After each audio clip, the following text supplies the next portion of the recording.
Hang on, I gotta click a few more buttons. Okay, and then I'm going stream silent.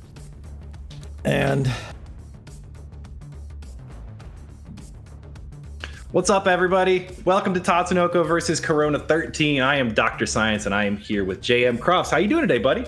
I'm doing good. I'm excited for some hype matches today. I'm a little sleep deprived, but playing the Guilty Gear Strive beta all weekend, plus the developer roundtable kept me up till like 1 a.m. last night. But I'm up. I got the coffee is in my system, and I'm ready to soak up some great matches of There's actually been so much fighting game stuff lately, right? There's like Capcom Cup, there's the Strive beta, there was the roundtable. There's just like all this stuff going on this weekend. And I am happy that you guys decided to spend it here with us, watching Tatsunoko versus Capcom.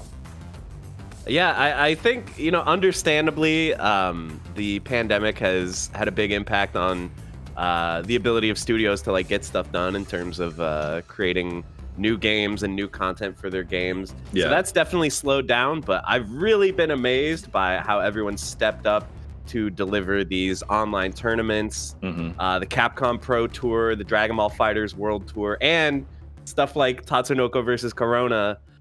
Bringing all the people together. Even if we can't meet in person at a tournament venue, we can meet online and throw down and put on a great show for you guys. Yeah, and we've got a $1,000 pot bonus this week, which is absolutely insane. I mean, we're going to be paying out a full top 8 for a Tatsunoko versus Capcom tournament, which definitely hasn't happened in forever. So glad to be a part of it. And yesterday was really cool too. I don't know if anybody caught it, but we had a Marvel vs. Capcom 3 tournament. Had the likes of like Ray, Coach Steve, Mundank ended up winning, just a ton of killers. We had Persia and Tubaware do top 8. It was like we're doing a real tournament here or something. I don't know. That's hype, man. I mean, I feel like when Marvel 3 came out, it was kind of there was maybe a little bit of like, TVC versus Marvel 3, like a little bit of a adversarial situation there. But now, we're both kind of, both games are getting a little old. The boomers are out here playing these old games, and so now I think that there's a lot of camaraderie between the two scenes. So shout outs to the Marvel 3 crew. That tournament sounded really awesome. Yeah, it was pretty cool. I was glad to be a part of it. So today we're here for Tatsunoko versus Capcom, and our first match is going to be Hello versus Aopossom. It should be a good one, man. I mean, we saw these guys at Frosty Faustings. Hello put on quite a show there with some ridiculous comebacks and stuff like that. Cross, you think you can share this in the Discord for now? Yes. Give me uno momento. I gotta turn my phone. Prepared.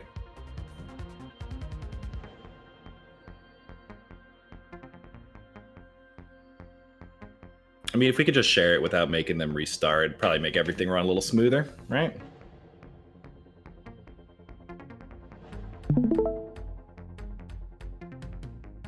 Dude, I love this so production value. Now I'm up here. Oh yeah, I ruined everything for you. Sorry.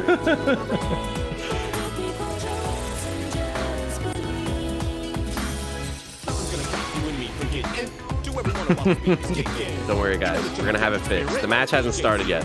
Yeah, no worry. They're not in the mode. We're just in the title. Can you guys hear the song on this stream? I hope so. Okay. Well, they did get out to restart it. So hop back in the lobby. It seems like they had the stream on and they wanted to help. They're helpers. I'm out here trying to do right by the players. Okay, so should I leave my stream running to not mess up your overlay, or should I close it? Yeah, take it off. Okay, I'll kill it. There we go. Good luck, have fun.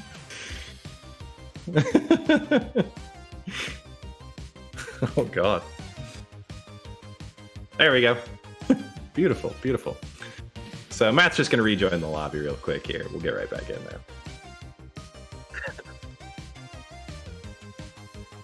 We got Thanos snap and split down into our component particles, but we're back now. Do we have any lore for this week? What?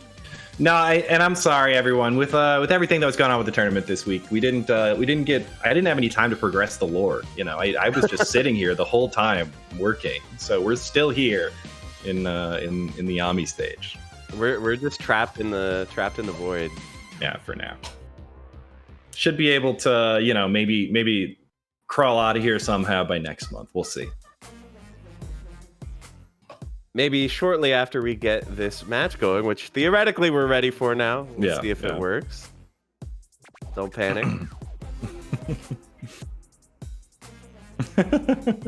I'm panicking. This is why the production for these tournaments is so good. We're calm under pressure, guys. Yeah. I know, you know, the thing is, I know that all of you out there, you know, it's nice. It's a bonus. You get to see me and Crofts. You see our lovely faces. Mm-hmm. We say nice things on stream, and got this beautiful production. But I know that at the end of the day, what you're all really here for is to see some good matches. So we promise we'll still bring you all of that. And I think really this tournament never disappoints in terms of the high level TVC gameplay. It always amazes me. Like, people are stepping it up every week. They're getting better and better. People are figuring out the counter picks. They're figuring out how to counter the counter picks. Yeah, I mean, over the course of, and I mean, you know, we say, you know, just over the course of these tournaments we've been running, it's been almost a year at this point, right? Next month it'll be a year since I started running these Tatsunoko versus Corona tournaments, which is a really sad thought. But the meta has moved, progressed, changed over the course of them. It's been really cool to watch. All right, so I'm assuming we're just running it here. No button check or anything like that. Yeah, we're on Dolphin, so we shouldn't need a button check. So these are the teams that you would expect. I'm always excited to see this Ken the Eagle. Not a character you see too much in this version of the game. Yeah, he's got some fun stuff. Yeah, he's a character. Aopossom came out and started picking him. Aopossom, for anyone who doesn't know, is kind of a newer player to the scene. And he started picking Ken the Eagle just because he liked him, you know, and started putting on some good works. And then since then, you know, there's been some other players who have sort of dabbled. So I think there's a chance we start seeing him out of more people going forward. He's sort of being re-examined at this point, I guess. Yeah, I think that boomerang that he has is a really useful move, and he's able to confirm off a lot of stuff and get some pretty good damage, like we're seeing here. Oh, yeah. And I mean, that setup, right? Anyone who has like a really good forward advancing move, like his bird run, and then is able to call the Chun-Li assist right on top of you, that's just brutal. Nice pickup. Getting bopped by Roll, though. You know, it's hard to combo Roll with Chun, but... Into the level 3. This isn't going to kill, though, and now there's going to be a lot of red life on Chun. Yeah, I would imagine we're going to see a raw tag and maybe a burst to keep himself safe. Oh, yeah, there it is. Tags into the fireball. Didn't quite confirm off that fireball, Baroque. Tough timing there. Nice try on that approach there. I really like watching Aopossom how patient he is. You know, he's very aware of things going on the screen. Doesn't overextend himself. I know a lot of people really like to go ham with the you know, aerial dash moves like that. Yeah, he's just so good about finding his spots for those. Yeah, I'm really liking the movement that we're seeing with Ken the Eagle as well, using his forward advancing special moves as well as his dive kick. That setup is just so brutal. You can just, it's one of those neutral bypassing moves, you know? Right, it's like Tekman Blade plus Ryu or something very similar. Very similar to that. Big Baroque here. Are we going to see a burst? I mean, he can go into level 3. Oh, directly to the Chun level 3 after the scaling reset. This should kill for sure. Yeah. Roll is down, and Roll has been a big comeback factor for Hello in a lot of these games. Oh my god, that overhead and the low hit so close together there. Really decides to burst. It's a little late though, I think. You're on just a pixel. The raw tag is going to raw tag away. Finishing off. Aopossom goes up 1-0 over tournament veteran Hello. Yeah, Aopossom looking strong. I feel like Hello, there's some tactical decisions that Hello makes that are pretty unique. I've noticed he doesn't seem to like to burst, especially early. He saves his meter, tends to go for more health regen or save DHCs to rebuild health with the red light. But some of these situations, it's like if they're burning Baroque, maybe you just gotta burst it. Yeah. So we're seeing that safe boomerang. I almost wanted to say boomerang, but not quite. It's not the boomerang, it's the boomerang. Very different. All right, Morgan with some of that classic mix and that ability to switch up between throwing. Did that fireballs. crossed up? He was facing the other way when he got hit there. I have a feeling like that overhead might have hit on the other side. Yeah, that looks kind of cursed to me. It looked a little cursed. Ken is going to live on a pixel here. We're going to see another raw tag attempt. Oh, another. Oh no, cross up. he gets crossed up and doesn't get the raw tag out there, I think. Oh, the unblockable. Cross up. What's going on? Okay, there's an early burst from Aopossom.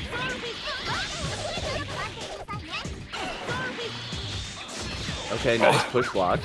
Yeah, good work there, blocking the double overhead. Hello really likes to go for that setup, you know. You go for one of her little dash overheads, and then don't just, like, go in then. You go for another one. Add layers. Ooh, I don't know. Are we seeing a little bit of Mascherino here from Aopossom on defense? Wow. Goes directly into level 3 on the ground. Just keep it simple. Brings it back 1-1. Yeah, Hello's definitely not going to just sit back and let this happen. That was a very dominant round. Morgan doing all the work by herself. It just seemed like good footsies, good mix-ups, and a little bit of cracking on defense from Aopossom. That was all it took for Morgan to quickly dispatch him.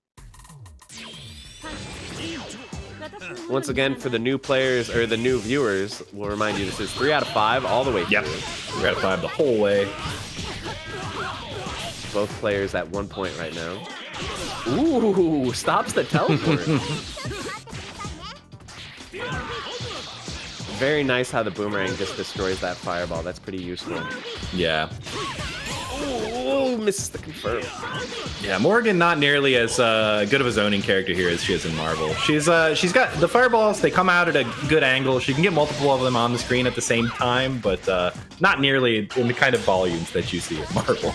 Now, you know, I think that tagging onto that puddle was actually, it might not have been intentional, but I think it was the right choice. He got away with it, but now he is forced to burst as he gets opened up. These puddles doing work.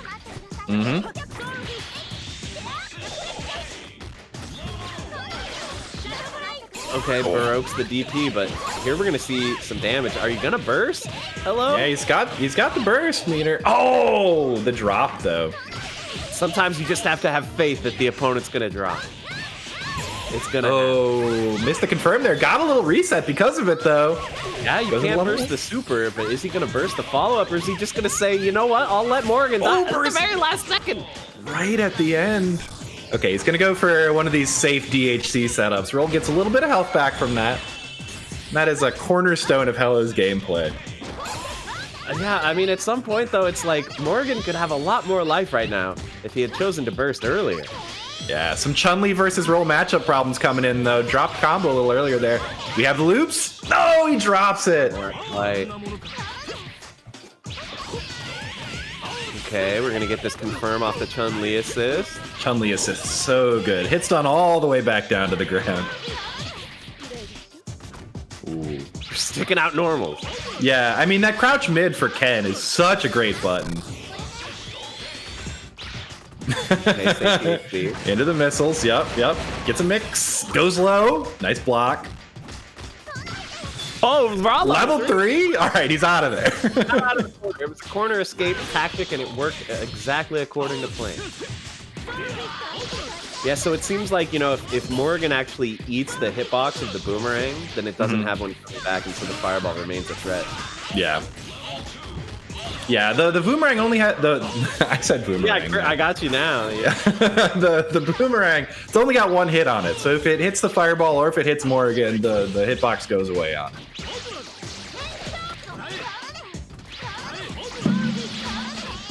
Oh, jabs are out of it. This is a big chunk of Baroque. This is going to do quite a bit. Oh, there's 2 meters if she wants to burst. Yeah. Right again, at the very last second, when you're down on just a pixel, you're gonna burst.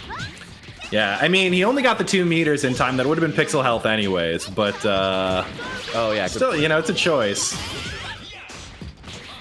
10 seconds left on the clock, but TVC seconds are like 3.5 seconds each. Yeah, for sure. So it is definitely. I mean, I don't actually know who has the life lead. I guess. Oh, nice. Now Hello definitely sitting on the life lead. He's not gonna heal. Okay, tags into Morgan instead. Oh, gonna try and timer scam with the Valkyrie turn. Goes for the high version too, going all the way across the screen. Gets opened up by the overhead, but I don't think it's enough. Yeah, this is a clear life lead here for Hello. Wow. I actually wonder if Aopossom chasing him down was actually the incorrect decision, because that just gives Morgan more screen space to evacuate away to. If he had just stayed in the corner, it would have taken less time. Not that I think it really would have mattered. So the way it actually works is you can select 3 heights when you come back with the Valkyrie turn. You can go the normal one, the high one, and the low one. And the high one takes way longer to get back to the ground. Oh, wow. The extra timer scam possibility. Yep. Classic Hello strategies. Yeah, we've talked a lot about Hello seems to really relish going for those timeout wins. Yeah. Laying it out with roll, recovering life. Mm-hmm.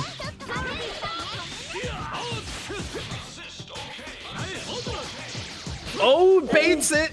Very nice. Are we going to get a big punish here? No. Oh, he tried to go for the fancy stuff. Yeah, tough to combo roll, especially when you go for something a little harder. I know. Trying to go for that combo on roll is pretty ambitious, but we're seeing a nice one here. Are we going to see another VAR? Oh, no. Oh, I think, yeah, it seemed like that was the idea from Aopossom there, was to go for like a throw reset, but Hello gets it instead for some reason. Level 3. Yep. Yeah, he's gazing into the earth. The cursed low angle Morgan level 3. Yeah, I mean, that's one of the powers of this team is like, it's so hard to go in for punishes on their supers because of all the different DHC potential. Yeah, so often you can just go for, punish roll for going for the heal, but oh, nice block on that cross-up setup there. He's in the front. Hello blocking all of this, and he's out. Just gotta have patience. If he can take out Ken, this is actually a pretty close game considering roll can regenerate some HP. Wow, level 3 again. Not sure if that's purposeful. Misses the punish. Ooh! We're seeing a few stray hits here. Oh, misses the conversion off the boomerang. But here's another combo on Chun. I mean, Hello's crawling his way back here. Oh. I don't know if he was trying to go for a heal there. Oh, another fly swatter connects, forces a burst. All of a sudden, this is really close. Hello goes for the heal. He could have killed off Chun-Li and got a heal after. I don't know. I don't know if the idea was there. Oh, can't quite get the punish. Oh, the blocks. Oh, there it is. High though. Yeah, you got to burst. Chooses not to go for the regen there. Would have been a little unsafe. Oh, gets her with the bird shoot. And Aopossom brings it back to 2-2. Yeah, roll got popped like a balloon there. And now we're going to double Luigi. You know we love to see it. The 2-2 showdown. In true Tatsunoko versus Corona fashion, we are going to a game 5. It happens so often. It's crazy. I think like statistically the odds are so low. Yeah. My theory is that the players just power up as they lose. You know, they're like learning in real time. They're like a learning computer. Yeah. Good blocks here from Aopossom, being nice and patient this time. Uh-oh. Gets opened up, forced to burst. Yeah, probably not. Well, I guess he could have VAR'd into roll there. I'm not sure. It didn't seem like it was going to be a ton of damage to Morgan, but Aopossom burst it right away. Yeah, and we have seen Hello maybe a little hesitant to use his meter for stuff like that, but the potential for level 3 is also a little bit scary. Oh, okay. Big Baroque here. Are we going to see a burst? No, we're just going to see it taking a ton of damage. Even with the drop, that was like... Yeah, even with the drop, it's a lot of... I mean, those are all heavies there. Those are 3 heavies every time she does a jump loop there. Air combo. Air combo. Not as many air combos as the corner loops, but still quite a few. Chasing him down with these air dashes. This movement from Chun-Li, definitely one of the things that makes her so strong. And here we're going to see another Baroque combo into the super unburstable. Oh, no, it dropped. It's not even on. Morgan also with that small hurt box. Yeah, that's so awkward. We saw the same thing happen to roll. Oh, the punish. Our first before he can get hit by level 3 there, I would have to assume that's what was going to happen. Hello, since like game, I would say 3 here, it's done a really good job of blocking the bird shoot into Morgan, Chun-Li assist. mix-ups. Yeah, it's not really. Okay, he's going to go for a DHC here. Heal absolutely 0 HP. Did Oh, Ken that hit time the- it's opened up though. Oh, Baroque into the VAR. Very nice. Look at the damage way off the top of the screen. Let's go. Yo, you love to see it. And we're just seeing Hello holding strong, saying, I'm not going to burst. If it ain't going to kill me, I'm not going to burst. That's one of those combos too. Whenever I see somebody post a combo like that on the internet, I'm like, when is your partner going to come in with red life and you're going to get to Baroque twice? That's never going to happen. Whoa, Wow, burst right out there. of the Supra. Yeah, I'm not sure if that was really the play there, but he does it. Oh, big raw tag, but the puddle actually Puddle saved saves him. Yep. But all of a sudden, I think Hello's got the life leader, at least close to it, and he's going to be getting It's more pretty back. close. His safety HP. Ken's still sitting on a lot of life. Oh, he could have picked up off that. Oh no! Huge error there. He wasn't able to get Morgan out. Oh, tries the Baroque to stay safe, but it doesn't quite work. Okay, just goes low. Keeps the pressure going. This is still very doable for Roll. As you can see, it's really hard for Chun to get those combos. Oh my god, just blows up the overhead attempt. If Hello can just take out... Oh, okay, never mind. Tagging out Chun, I think, is smart there. Yeah. It's going to be a lot harder to find opportunities to activate healing. This is but definitely enough damage to kill Ken. doesn't Oh, go why for didn't he the go for the wall bounce combo? He had the charge locked and loaded. Yeah, too scared to risk it. Maybe he thinks if he can just get one healing off. Goes for the cinematic super. Oh my gosh, you gotta heal though. I don't think you have life lead. I Hello. don't know who has... Yeah, I feel like it's Ken and Chun. Oh, no. Oh, he might. Oh. What? Oh! Oh no! Opossum Oh. takes it down to the wire. Live by the timer, you die by the timer. Woo. You didn't have life lead there. Cutting it a little close. What a first match. Yeah, that was an intense one. I mean, we're was super used intense. to seeing this type of thing down to the wire. Yeah, yeah. Hello definitely loves playing that type of gameplay, really bringing it down to the wire, going for those timeout victories, but he put himself at risk at the end there, going for that raw heal. Yeah, a little bit tough. A little Yeah. bit tough, but nicely played by Aopossom. I feel like we saw a big level up there from Aopossom. His Ken the Eagle was looking very clean.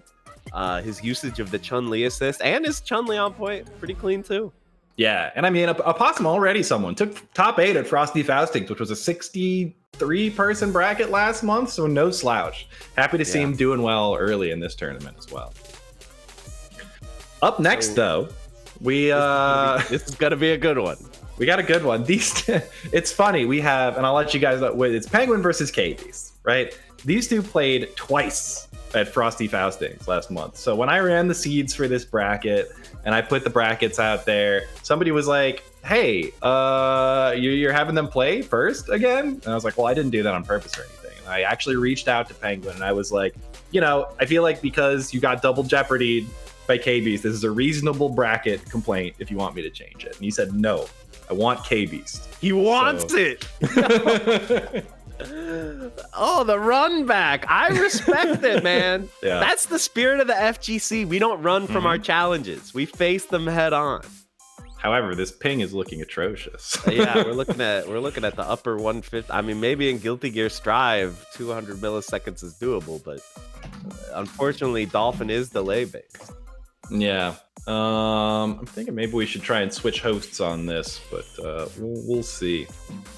We'll see what they try and do. But yeah, it should be a great match. I know that we saw yeah, exactly. At Frosty Faustings, the first time they played, Penguin actually went up 2-0 on KBeast with his Soki Saki team. I remember that. That was a sick match. Yeah, got to show off some really cool unblockable setups with the charged bullet and team supers and things like that. And just didn't quite pull it out. I think KBeast then switched to a Morrigan to take him out, bring back the reverse OCV basically. But Penguin ended up getting knocked out by KBeast ultimately. But he wants that run back.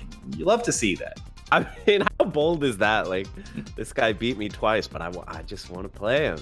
this guy, the pretty much undisputed, like, you know, most noteworthy TVC player.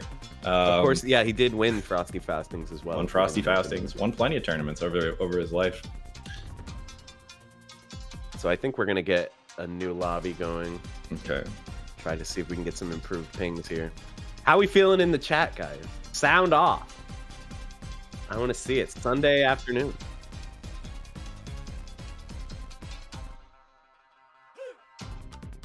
For TVC, there is currently no plan to move to like a permanent parsec schedule. There are too many sort of hurdles to making that work.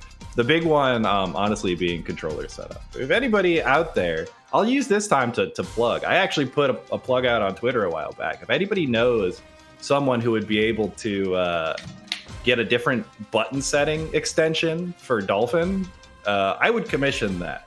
Any programmers out there, because that's the big hurdle for us running this on Parsec, is that you have to do controller setups in Dolphin before the match every time on the cloud computer, which is just awful, especially since you don't give mouse and keyboard control to the players generally. Basically an insurmountable hurdle at this point, but yeah, in the future, who knows? The way we run it now, like, you just run in with your settings that you've already configured and button checked on your own. That's really useful. Yep. If we could get like a Slippy version of TVC. Yeah, I mean, you know, I'm not gonna get too hopeful and say, yeah, maybe we'll do like Slippy and get rollback netcode. I'm not that hopeful, but I'm setting my sights somewhere, right? If we can at least do this, it'll make it better. We just need a button setting extension, which I feel like it. I'm not really a programmer, but I feel like it's doable, you know? Right, because that would be just part of Dolphin itself, as opposed to Slippy, which kind of integrates directly with Melee. I like this comment in the chat. Nice to see a couple brothers who love TVC commentating together. Yeah, of course. I mean, listen, we live in the same city. Mm-hmm. We have the same beard, kind of. Give it a couple more months, we'll probably have the same hair. I was gonna say, you know, maybe, I don't know how some people's eating habits are in quarantine, but you know, one of us is maybe a bit more sizable than the other. Yeah, my eating habits have been great during quarantine. I don't know what you're talking about. Dude, I actually was responsible and I ate lunch before. Usually I'm like eating when we're joining the call, like to start setting up the stream, but I ate lunch before. And here's my pro move, guys. If you want to eat healthy, you can just take the most boring meal ever, which is what I had. It was just like chicken breast, brown rice, pinto beans, the most bland, boring meal. And if you just douse it in Nando's extra hot sauce, that will make it taste incredible. It was like the best meal I've ever had, just because that sauce is the GOAT. It's so good. Are we doing a new lobby? So now we have Penguin and KBeast and myself and Doctor Sc1ence. Yeah, another third lobby. Right, new. Mr. Crofts, what are your feelings on the controversy picture that's in the? Bro, don't even talk to me about that, okay? That's offensive to me. You guys didn't see it, but this I'm gonna describe it to you. There's a very cursed picture posted in the chat, where we have a box of Swiss Miss hot cocoa and we have a box of macaroni and cheese Kraft Easy Mac, and they're flipped. The macaroni is chocolate brown, and then we got a hot frothy mug of Easy Mac cheese. I want to puke. This is gross. It's gross. It's also one of those things. Nobody ate that, right? No. Somebody made this to farm Twitter reactions, right? I'm not gonna give in. I'm not. So what's going on with this lobby? Yeah, it looks like Penguin and KBeast were having some ping problems. They're going to try and get that sorted out off stream. Sorry, we're not going to have that match on stream for you guys, but we are going to get another matchup, which looks like it'll be Supra versus Dawadawa. Now, Supra is one of our. Oh, sorry. Go ahead. Supra is one of our regular players, and Dawadawa might not be as well known, but actually was responsible for taking out GC Yoshi at Frosty last month. Yeah, GC Yoshi, I feel like one of the favorites for that tournament. So that was a pretty impressive result there for Dawadawa. Yeah, for sure. All right, Chad, if we ever need to fill some time, I've got a real humdinger to create some controversy. Oh, jeez. What do you guys think? Do you think it's wrong to dip Doritos in salsa? How do you feel about that? Is dipping Doritos in salsa good, or is it blasphemy? That's totally fine. I mean, I think I wouldn't be mad at someone for it, but I would never do that. It's kind of crazy person behavior, right? That's how I feel. Yeah. I think it's not normal. Chips. Doritos already kind of have the salsa built in. Yeah, they're already flavored. That's the thing. People I know, dunk exactly. like You hit can't the get line, the Dorito people dust hit the wet. line chips into things all the time. You got guacamole chips, you got lime chips, you got The Discord. The Okay, no, we're weird good. thing about this is whenever Matt starts talking, whenever Matchstick starts talking about stuff, I have no idea whether or not the stream audience is hearing. Right. I'm never sure. Like, should we tell the chat what he's saying so they can? If I get excited, I will come on the mic. What do you guys think? How about this one? When you eat Cheetos, do you lick the dust off your fingers, or is that gross? I kind of think it's gross, but I know people who they're like, that's the best part is the finger dust. To me, it's kind of nasty. I understand that it's nasty. I'm gonna tell you, I've done it. Really? Yeah. In dark times and times of I desperation. mean, you know, it's like super concentrated MSG cheese flavor. What's not to like? All right, so are we gonna have to remake the lobby again, or should I? Are you? Screen share? Did Matchstick drop out again? Yes. How is that nasty? Because your fingers are nasty. That's what and like when you lick your finger with the Cheeto dust, it just becomes this gross paste glue, and you're just consuming it directly. I don't know, bro. I'm asking them to restart here, pop out, and. All right, we're gonna. No, we don't need a new room. We just need to let. Yeah, okay. So the emulation shut down. Matchstick should be able to get in now. Oh yeah, we don't need it. What?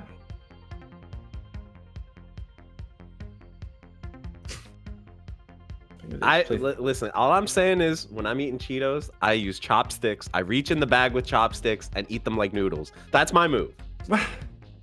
What? It's real. Now that's the psycho behavior. No, that's genius behavior. No. I'm living in 3008. You guys just don't understand. This has gone completely off the rails. So just a minute ago, you were saying, is it weird to eat the dust off your fingers? And I'm like, okay, I get it. That can be gross. Now I find out you won't even touch a Cheeto. No, I'll touch it. I'm just saying that it's better to use the chopsticks, because then you don't get the dust all over your fingers. I'll touch a Cheeto if it's a desperate situation. And by the way, I didn't specify, but this is Flamin' Hot Cheetos that we're talking about. No, I feel like normal Cheetos don't have the same level of dust adherence. Flamin' Hot are like so dusty. I like, dude, Gabriel in the chat has had so many good anecdotes. Back in the day, we used to play Third Strike at an internet cafe that had a cabinet. It was filthy. Machines had finger grime all over them. Get super high and play all day while eating Cheetos and sucking the dust off his fingers. I don't touch the buttons of someone who's been licking Cheeto dust off his fingers. That's horrible. Yeah, and like that, I saw a really good tweet the other day that was like, "Hey, you guys remember bowling alleys? How we used to go there and stick our fingers inside of a bowling ball that hundreds of other people have." Wait, No, he's in. I just left. Yeah, they left. We just left. We're making a new one because you can't get in there. But yeah, they're like, you go and you stick your fingers in a bowling ball that thousands of other people have stuck their fingers in, and then you go and you eat some wings and some pizza with your fingers like God couldn't touch you. Dude, I love bowling alley. I know I was just on a rant about how the finger dust is nasty, but like I would like, dude, I go ham on some bowling alley food. It's like on The Simpsons when Marge is getting bowling lessons by that one like shady dude. Yeah. Yeah, and he's like feel the bowling lane. It's so clean, is it not?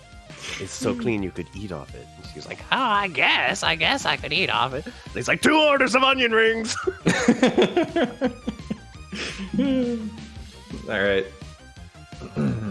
I have confirmed we are all in the lobby. I think it might be time. Yeah, we are all in the lobby at this point. We're not sure. Every once in a while, Matchstick Melee has some problems. That's not even to mention that, you're wearing other people's shoes, too, at the bowling alley. Yeah. You're wearing nasty, sweaty feet shoes. I mean, I know they, like, spray something in there, but I don't think it's doing the whole job.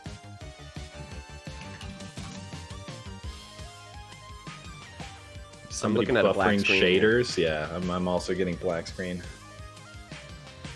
Yeah. It's not just you. Yeah, we should be in a sec, though. I should show everyone. I have a new shirt for this week. Hang on, I need to make sure I can see my camera somehow. Oh.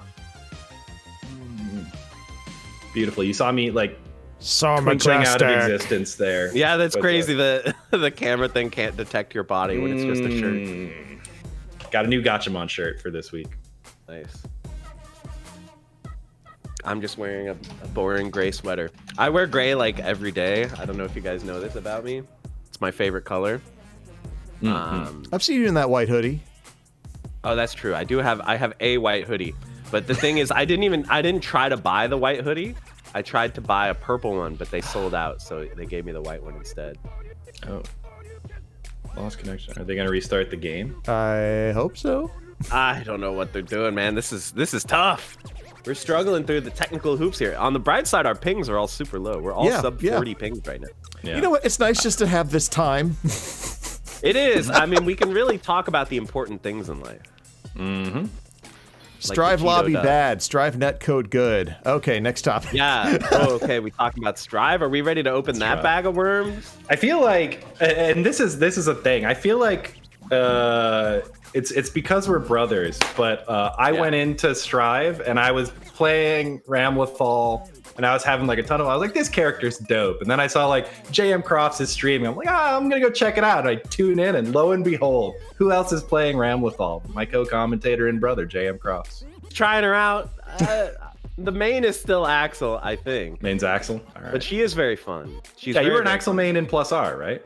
Yeah, I play Axel in every Guilty Gear basically. Just because I just think he's the most fun. Like, why would you not want to just poke people from full screen and like punish them really bad when they jump? Although like his anti-air combos are so nerfed, it makes me kind of sad.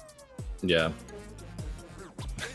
But yeah, that's like the best online I've like ever seen in like a AAA fighting game. Like, not if we're talking not an indie game and not like an old game, I think that's like the best netcode. That and like KI are the best netcode. Yeah. Okay, we might have a new lobby here. Yeah, we're on that new. Let me just restart Dolphin just in case. Is that Scott Pilgrim? New. Did you see that there was a video that was going around Twitter of how they filmed the scene where Knives comes to Scott's house and he jumps out the window? And they had to do like a quick change where like Michael Cera runs off screen and then they get the stunt double to blast through the window behind. Dive out the window and Michael Cera's just like staring at the camera the whole time. Yeah, it's pretty funny. That movie's godlike, man. What a great movie. It's a classic. Okay, we're in. The game has started up. I think we're finally good. Things are happening. You cannot use other controllers with a Nintendo GameCube controller connected to controller socket 1. That's just useful information.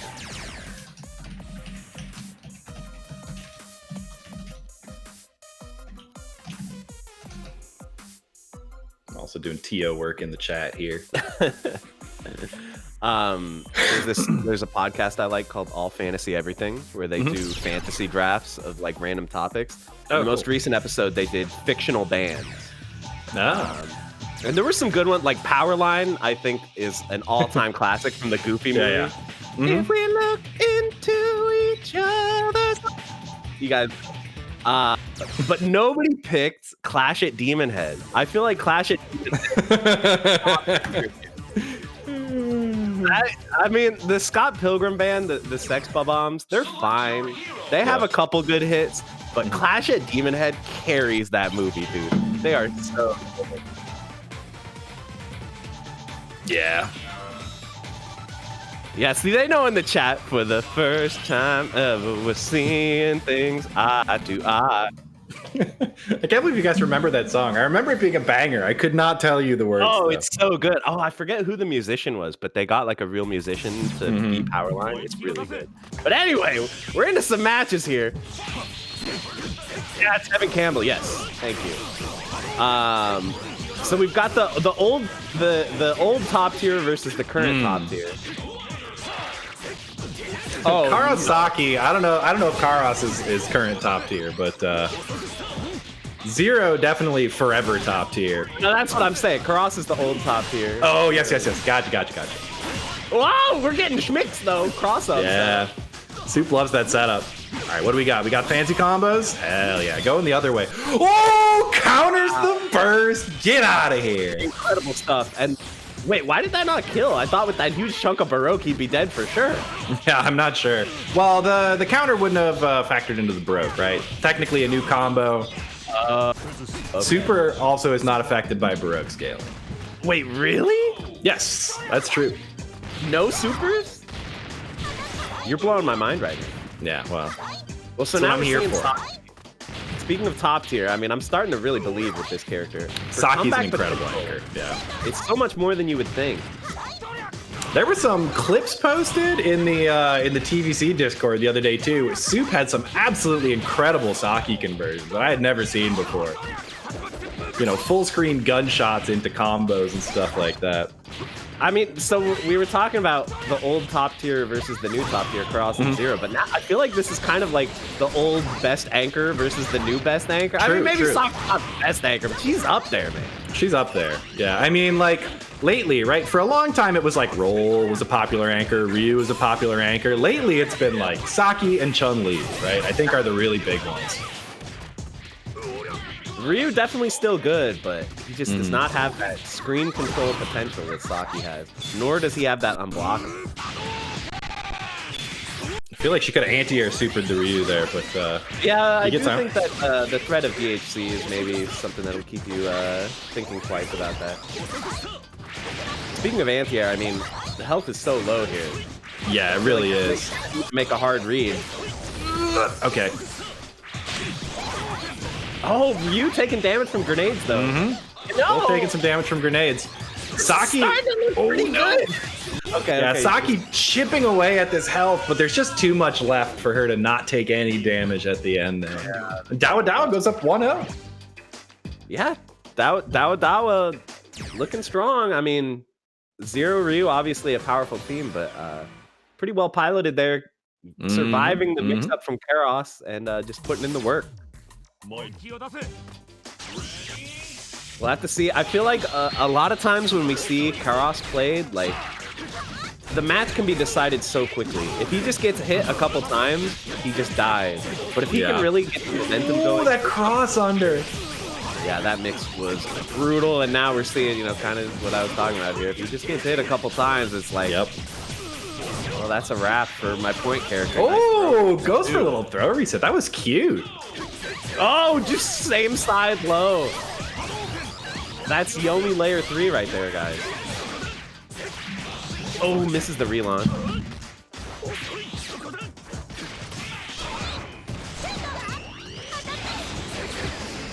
Oh, wow, wait, what? Looks like he got sort of pushed back into one hit of that orb. Yeah, but, like he kind of fell out of it. Side of his sword connected with the orb or something. Yeah, there was some kind of weird extended hurt box for like a frame there. This is another, like, this is a tall hill to climb, but I never stopped believing in Saki. Ooh, nice VAR though. That's very nice. Not gonna kill. 3 meters still available, so you could see like DP Baroque. Oh, and there goes all that red life on Saki. Yep. Had to do it to stay safe though. He was dead otherwise. Wow, just keeps the pressure going. Very nice. Dawadawa going up 2-0 over Supra. I know Supra has obviously done really well in a lot of these tournaments. We are seeing a character switch. Yeah, I'm not surprised. A lot of times we'll see the Tekkaman Saki come out instead if the Karos isn't working out. Kind of a similar team concept, but Tekkaman more durable, does more damage. Yeah, I think a lot of times fighting game players tend to kind of underrate the importance of health total.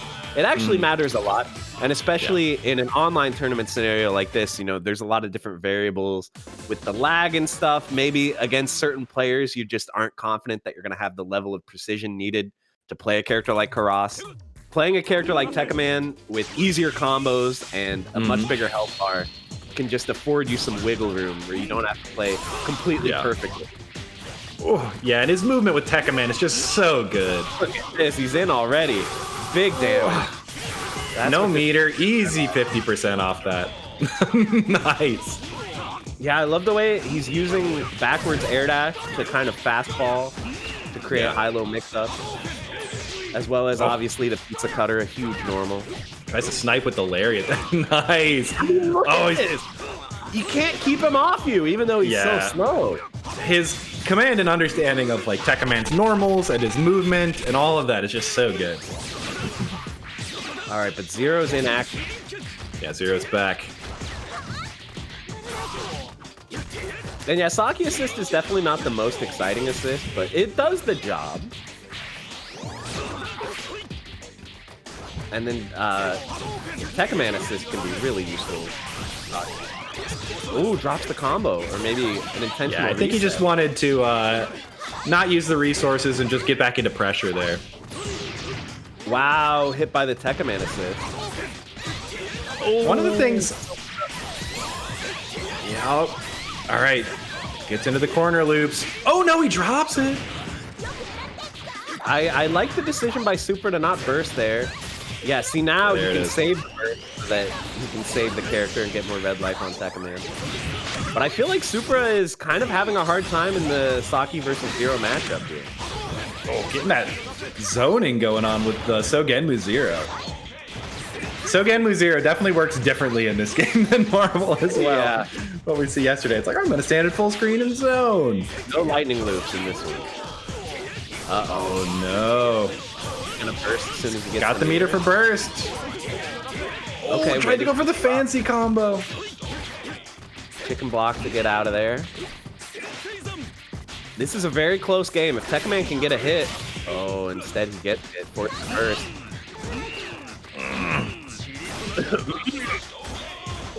Watch out for this mix. The raw tag into OTG bullet. I mean, look at these hits adding up on Zero. Gonna go for a DHC here? Yeah, that's pretty safe. The Shinku is really destroying my computer here. Right? It likes to crunch on that Super for some reason.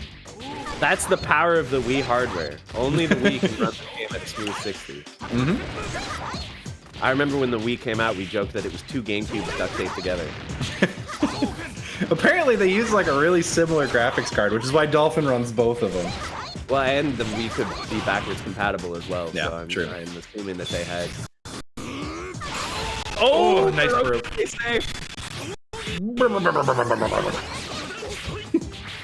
I mean, this is so close. We're getting down to the wire. I feel like this is super duper close. Okay, there we go. Unblockable incoming. Boom! Zero's out of there. Yeah, this is gonna be hard for Ryu. Oh no, he goes for a C bullet? Oh, why? He gets hit low, and that's it. He's gonna be able to finish it off. Nice and simple. Wow. Dawadawa moves on over Supra 3-0. Yeah, I feel like the low was, again, it was like Yomi level 3 there. You expect the overhead from Ryu. Ryu loves to do the overhead. Yeah, I mean, like, if anybody hasn't heard me say this before, your best defensive option in this game is throws. So generally speaking, going for a grounded option as a mix-up on incoming there, it's just a bad idea. Right. You just get thrown out of that all the time. But he just sits there and goes for the low. Didn't expect it coming. I think it was good spacing as well. He was standing back to maybe protect himself from that kind of situation. But yeah, sometimes the simplest option is the best option. Yeah, for sure. All right. So it looks like in this time, KBeast and Penguin have their ping issues sorted out. We should be getting a lobby code for them, so we will actually get that match on stream. Thought they were just going to play it off stream, but looks like they were holding on for us, which is good because I want to see that one. I don't know about you guys. Yes, I mean I always like seeing KBeast do work. Yeah, for sure. I don't know how he pulls off the stuff that he pulls off online of all things. It's really impressive stuff.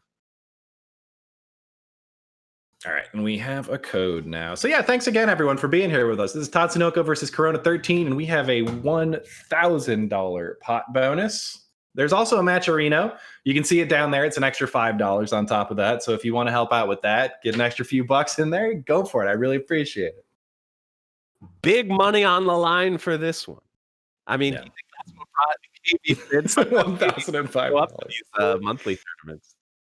But do you think his eyes just turned into dollar signs and he couldn't resist? Yeah.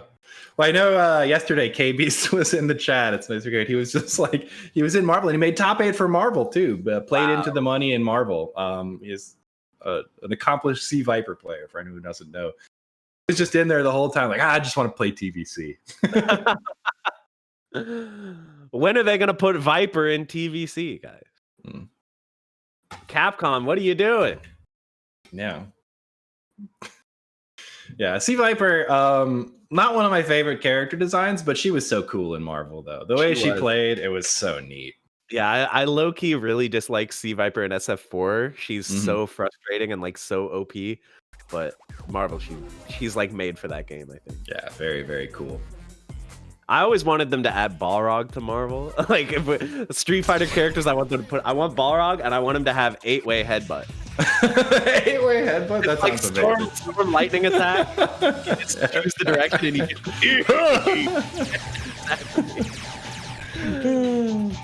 They should hire me to make those games, man. Yeah.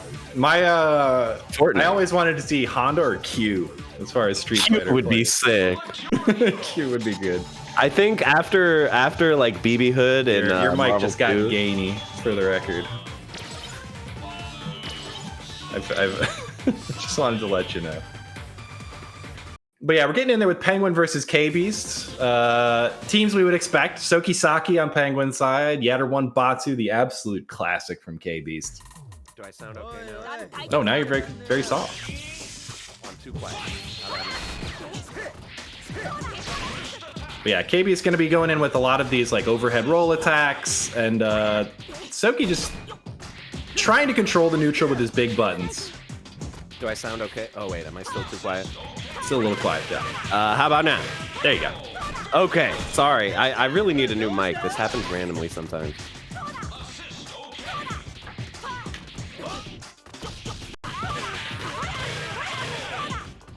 Oh, no way. That's a good idea. All right, so KB's off to a solid little start. Got a little combo on Soki, but Soki, again, we talked about it. A lot of health. If this was Karos, he'd be almost dead at this point. Nice. Just like that, it's about even, and Penguin actually has a meter lead at this point. If he manages to land a hit soon here. Nope. Dude, I love these combos. These Yatter 1 combos are so fun to watch. Yeah. Ooh, air throw. Wow, gets over the assist. Unblockable out of the run. That is so tough. I mean, oh, gets the overhead, drops the combo afterwards. Yatter 1 bleeding. Oh, gets away from that. Wow. Gets caught by the frame trap there, though. The Kenda Magic. Sorry, the Genki de Magic. Yeah, exactly.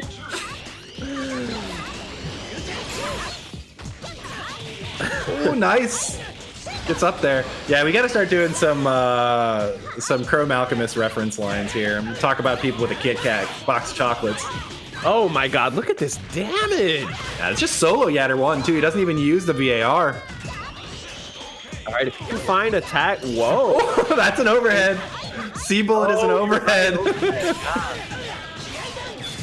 Oh, nice. Finishes off Saki.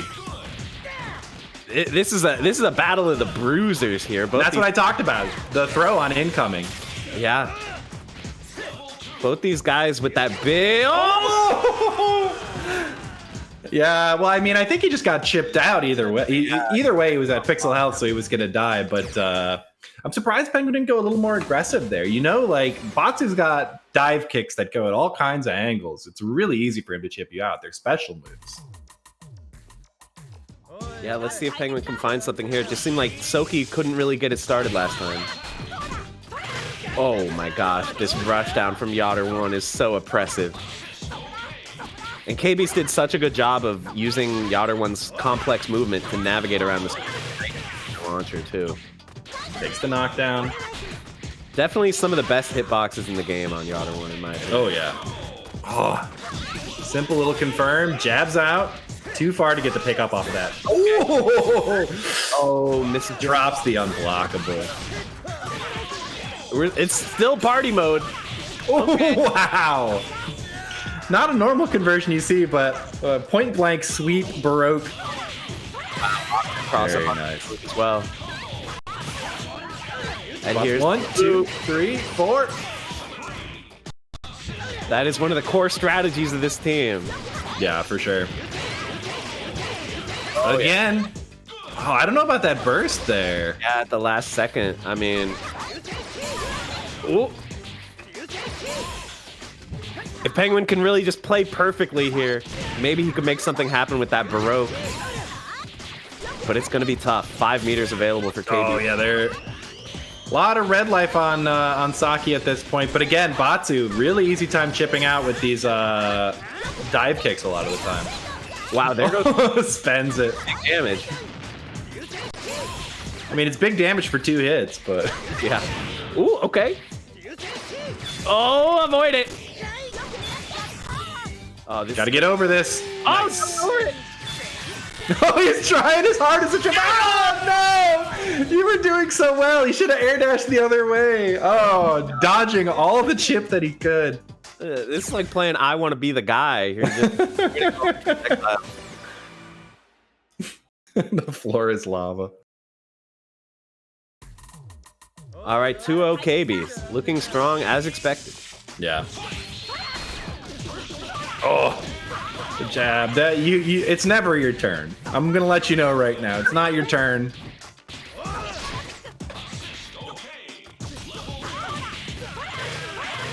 There's that big relaunch.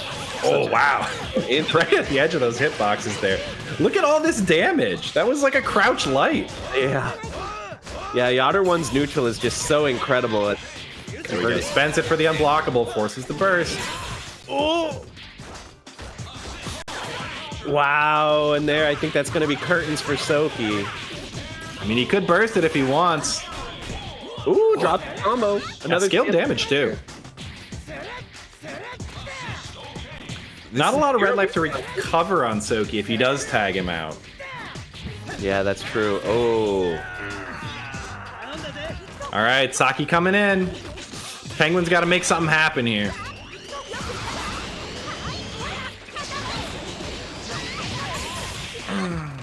Force the burst, not great. This is going to be tough. Ooh, nice. Good confirm. What's the bullet? Okay, it's a C bullet. Doesn't get the full relaunch, but does get a little tacked on damage at the end there. A little too far. Baroque, stay safe. Oh, this is gonna hurt. You got gonna burst it? Maybe he's I feel like waiting for the. Yeah, okay, there we go. Oh, the launch! Oh no, drops the relaunch. Yeah, it would have been really nice if he could have forced a burst out of Batsu there. Really nice kill. Saki play though out of Penguin so far. I mean, look how close he's brought this already. Yeah, Saki's kind of doing it.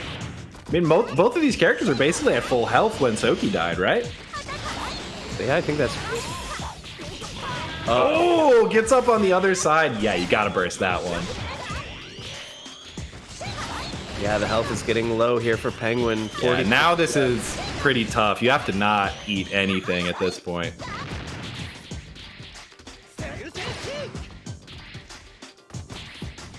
I love the double air dash backwards. I know. The air mobility, that's one of the great things about this game, is the air mobility, the freedom of movement here. Yeah. Throwing grenades, trying to do something. I mean, oh my god, he got hit by that dive kick. Woo! Big Baroque. Unblockable's here. He's got it. Oh, it doesn't hit him. None of it hits him. And KBeast wins it with the slide. Oh my god. How did none of that hit him? There was no hitbox there? So salty for Penguin right now. Oh my It was just god. like the invincibility of the burst lasted just long enough. Oh, absolutely deserved that one. Oh man. He knew. I guess that was just a little early on the super. Yeah.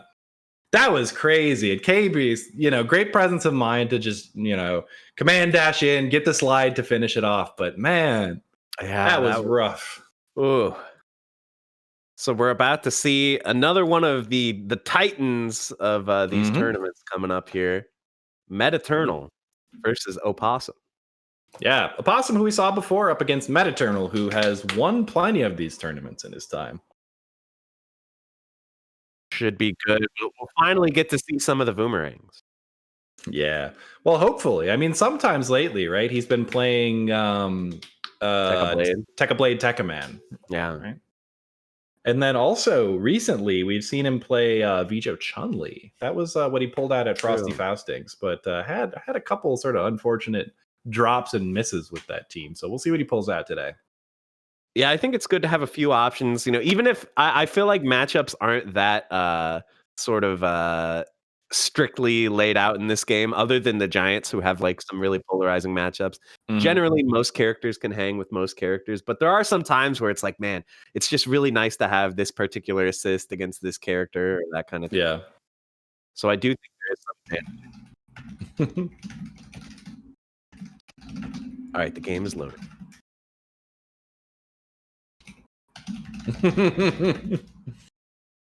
I realized I didn't actually announce that we were live in the actual Discord for the tournament. So I'm going to put that in there real quick. Oh yeah, I need to tweet about this as well. I've been slacking. What am I doing? I'm on top of it. I tweeted about this. I'm gonna let you guys know. I'm responsible. Well, at least one of us knows how to do some promotion here. Stick with me, kid. Oh god, and I'm trying to type like with one of my fingers all messed up. Oh god, yeah. It's like Balrog typing with boxing gloves, right? Dear Strongback, how do you type? Oh man, we are really doing some boomer humor. Yeah, I know, bringing out strong. So we are seeing the Vijo Tekka Man blade from Metaternal. Oh, it was not just you. Metaternal dropped. I mean, that's interesting. Yeah, right. So Metaternal dropped out of there. It looks like his dolphin crashed for some reason. We'll be right back in there. No worries. All right, we need more hot takes to really rile up the chat. Yeah, how? Did I? Oh yeah, Virgil. Why, Crofts? Do you think Virgil is cool or lame? He has not started playing yet. He's obviously lame. He's lame, right? Yeah, obviously. Right? Obviously. I had some pretty angry people in my mentions. I had people literally saying they were going to unfollow me for saying that. I don't like those try hard characters that are like, look at how evil and edgy I am. I mean, he's nothing personnel kid is how I would describe. Yeah, exactly. Dante is a lot cooler because he has a sense of humor about things. Yeah. Virgil's definitely Dante with all the humor and levity and love and joy stripped out. Virgil takes himself very seriously. Yeah. Did you see that meme that was like, you're dead when I get in? Yeah, Virgil on both teams. Yeah, the other one's like, and even if I don't get in. Yeah, the glowing eyes Virgil is very good. I think like Virgil in Marvel 3 is just such a powerful and terrifying character that he'll forever live in my head rent free, but I don't think he's cool. You know what's funny is I'm always the guy that's like, guys, We don't really know who's top tier when a game just came out. We don't we just gotta wait and play and find out. But I'm gonna go ahead and admit to a crime on stream. We played with like a jailbroken pre-release copy of Ultimate Marvel 3 before it came out. Ooh. And we all thought that Virgil was so broken. We were like, this is the most busted character. And I was like, guys, come on. It's day -10. Like, we don't know how good he is. Sure enough, he ended up being like the most problematic character. Other than Zero, because Zero's broken in every game. But we are in there with Metaternal versus Aopossom, Ken the Eagle Chun-Li, and Bijo Tekkaman Blade. These are, again, the teams I think we would expect. These two. Hold on, I gotta make a call out. Mothman says we're making fun of Virgil when we both play Joe the Condor. Joe the Condor gave his life for the safety of humanity. Put some respect on the name. That dude took shrapnel to the brain to save a puppy. Exactly. Oh my God, but Ken the Eagle is the one doing work right now. Look at Joe. No. Oh, you can't let beautiful Joe live. That's gonna come back to bite you big time. Yeah. Oh, wow, he actually does get the punish. Ken the Eagle with pretty good movement on the ground there. Yeah, he's got like ice skates on. He's a little slippery. Spoilers, guys, are you seriously saying spoilers for Gatchaman? That show came out in the 60s. Are you for real? There's a statute of limitations on this stuff. All right. I mean, I really like this Chun-Li play from Aopossom. I'm a really big fan. This neutral play is working great, but he's got a bit of a life disadvantage here that he's going to have to make up. Yeah, he's clearly put in the work with the Chun-Li. It's fun seeing the different styles, too. It's definitely different from like a Mothman Chun-Li where there's a lot of like air lightning legs, just extremely lame play. All right, the burst gets forced out. But unfortunately, gets the unblockable, doesn't follow up. I love that beautiful Joe assist because it feels like it never does anything, but sometimes just the thought of it being on screen can make you play a little more patiently. And I think he actually got hit by his own assist there. Yeah, I think he might have. He got mixed. Well, I'm not sure what the idea was there. I don't think the projectile has a hurt box on it that you could have sniped there. Oh no. Like unless tries to go for an unblockable there, doesn't get it at the right timing. Bijo coming in, and even if I do get in, okay, he's pressuring him in the corner. This really could go either way. We got no burst available just yet on Metaternal, but he's really grinding to try to get it. Wow, great use down with that jump mid. Just chip now. Yep. Don't block it. There it is. Metaternal goes up 1-0. Close game, though, from Aopossom. Yeah, that was tense. I think something we're really seeing from Aopossom is like he seems very confident with his characters in either order. So yeah, he's doing well in these matchups, but Metaternal showing why he is one of the perennial champs. Look at this, standing still menacingly. That's a power move. Don't even air to air at the start of the round. Gets a reset, too. Oh, wow, that boomerang was on a mission. Oh, just coming down with buttons. Can't let him get away with that. Come on. Okay. There's a big burst force. Hey, Shrapnel Brain isn't out here. The flaming boomerangs are really making it hard for Aopossom to get in here. And then look, Metaternal covering the angle of approach. Huge damage with this Baroque and the throw. Nice throw. Oh, and a reverse cross up there. Yep, gonna set up the flaming hot boomerang.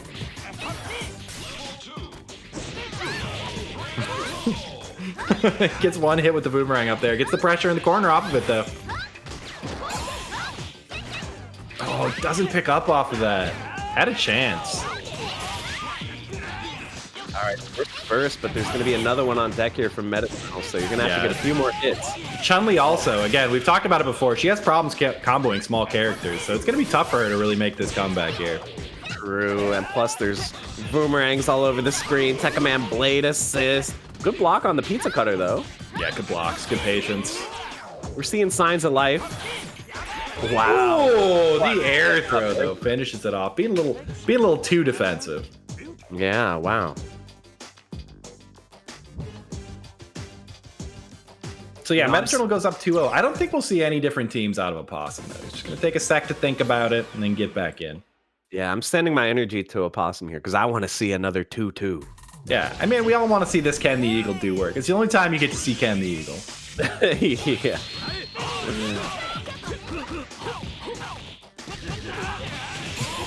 All right, Baroque early on here. Is he going to get the relaunch? Oh, he's just going to use Tekka Blade. Oh, cross up overhead on the other side. Is that Magneto? Let's go. Oh, the falling pizza cutter after the red hot kick. Look at this. Oh my god, what do you do? Into the level 3. Get him out of here. What Metaternal is so good at is like finding the pace that you want to play the match and just making you uncomfortable, forcing you to play at a different pace. And he is just going all out with the aggression this round. I mean, look at this. He's all over him. But, did he not a combo on the short character maybe? Just the point blank red hot kick. Yeah. The reversing boomerang, the falling boomerang. Oh my god. Look, look at how scared Aopossom is to press buttons here, but okay. Oh, wow. Somehow the small body combo connects. Yeah, you saw that launcher hit like super late. It almost didn't work out. That was a meaty launcher. Oh, yeah, there it is again. Every time I see this matchup happen, one of these matchups, Chun-Li versus a short character, I just feel pain in my chest. Yeah, I think it's really hard because I think like the most consistent combo is like sweep into lightning legs and then convert off that, which is really hard to do. Yeah. Boomerangs all over the place. Oh my gosh, Aopossom can't find his way in. Yeah, this is tough.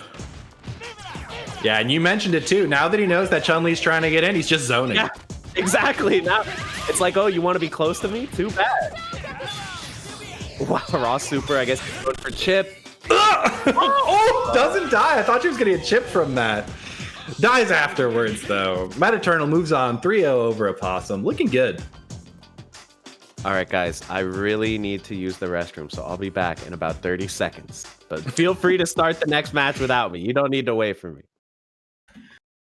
Well, we do have a lobby up next. It looks like it's going to be OmegaZero versus Bookoo. Yeah. Ladies and gentlemen, please welcome your guest commentator, a black square. Is it over? Which side is it on? Your left. Over here, right? My left. This way. Okay. A black square. Thank you. This is Matchstick Melee. Hello. This is what he looks like. I have very neutral things to say. So our next game though is going to be OmegaZero versus Bookoo, which is a good one. It's a good one. I think they were playing yesterday too. I think I saw the two of them on matchmaking. Matchmaker, matchmaker, make me a match. Find me a fan. No. No, it's good. It's a good reference. I like it. Yeah. Of course, now I can't think of the actual movie. Mrs. Doubtfire, that's the one. Mrs. Doubtfire. So yeah, we're gonna be getting in there. Bookoo and OmegaZero, again, two of our consistent, strong players here. We're getting good matches for you guys today. OmegaZero is going to be a zero player. In spite of the name, he is actually a zero player. Bookoo, a Tekkaman Blade Ryu player. And I know OmegaZero, and I know you know OmegaZero. Oh, yeah. What do you think the probability of him going for the mirror match here is? I don't know, man. He's got to fight the temptation to use them giants. Yeah, I mean, would you seriously pick a giant against a Tekkaman Blade man? Not me, but it's Omega we're talking about. Yeah, that's true. He's probably going to pick Gold Lightan or some shit, right? Yeah, exactly. He's probably sneaking in the Baroque version of Lightan right now. You're talking about it. By the way, I missed who was player one. Well, I don't know who player one is. Yeah, I guess we'll find out in a second. Bookoo is player one. Okay, cool. Got it right. Hello, I'm back. Oh. Sorry about that. You know, I went to the doctor for the first time since quarantine. Oh. And the doctor was like, everything's great. Everything's looking good. but you got to drink more water. You gotta drink more water. So I've set up the timers on my stream. Always, but now see, this is the problem. It's like, boy, I did not anticipate how much more often I would be going to the bathroom when I drink like 12 cups of water a day. So don't get baited. He's not actually going to pick Lightan. Don't worry, guys. He just does this. That's just the meme to try to get some attention from the chat. What's with the finger? This is an embarrassing thing to tell. Is I cut myself with my kitchen knife today, and the worst part is I wasn't even cutting. I was cleaning the knife under the sink with a sponge, and I cut the crap out of my finger. But I was just licking my knife clean, and somehow did my mic change? Hold on. My mic does seem like it changed a bit. Yeah.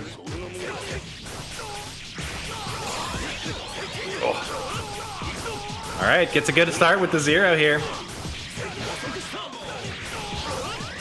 Got the extensions, gonna get a link there. Check. How about now? Seems good. Okay. I'm sorry for all my issues. Maybe I do need a new mic cable. Yeah, USB cables, they go bad sometimes. I don't know what the deal is. I have been using the same mic since I started streaming. Yeah. Double DP there at the end to finish that combo off. Oh, blocks the incoming. Doesn't block the pressure after, though. A lot of damage here with no burst available. Is he going to go into level 3, I wonder, or just... Okay, just going for the back roll. Oh, DP Baroque. There's the burst. Nice. Forcing the burst. Oh, he tried to DP again, but he got his inputs crossed up. Donkey kick started coming out. Yeah, this is gonna be a grip, and there you go. Yep, there it is. OmegaZero, quick first game over Bookoo. I mean, the Ryu did okay. I think the Tacoman Blade was the problem there. Didn't really get any work done to start that matchup. He's gonna have to find his spacing a little better with Blade. Not let Zero get in quite as quickly. Yeah, we've talked before about how just so much of this game is about the momentum. Whoever gets the first hit, you know, they're going to do that damage. They're going to build that meter, which is obviously so important because that's how you burst. And we're seeing again right off the bat here. I believe we just lost my co-commentator, but I'll keep holding it down for you guys. What's up, guys? Matchstick here. Wait. Dr. Sc1ence might be coming back in. I don't know what that was. My Discord just like flashed out of existence and then came back, but we're good. I love today. Today's been going great, guys. I feel really good about it. All right, Zero put on that good pressure. Oh, there's the unblockable. Phantom Blade. Not letting go of this Baroque nice state. Oh, there it is. It's gone. I'm not sure. Did he go for a reset there? I think he dropped, quite honestly. You're probably right, but this is not looking good here for Bookoo. He's going to need to find something. But the nice thing is he did manage to get away with this raw tag. He's back at the point where he can breathe again. He's just, oh, geez. Oh, the unblockable doesn't convert, though. You know, I always feel like Joe, the Condor assist is just trash, but the way OmegaZero uses it, he actually makes it look very effective. Yeah, I think, you know, the nice thing for Zero is it controls a lot of space that up in the air, he doesn't want you to be up there. Zero wants you to be on the ground so he could just press his magic string in your face. So taking away that aerial space from your opponent is just really good. Immediate level 3 here to prevent burst. Wow, that did a lot of damage, even on Tekka Blade.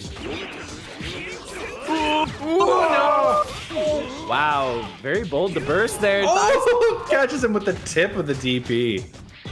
Oh no. Doesn't block it that time. Drop the combo. Okay, Okay. This could be an opportunity to do a lot of damage. Same situation as before. Gets the donkey kick on accident. Side switches with the unblockable.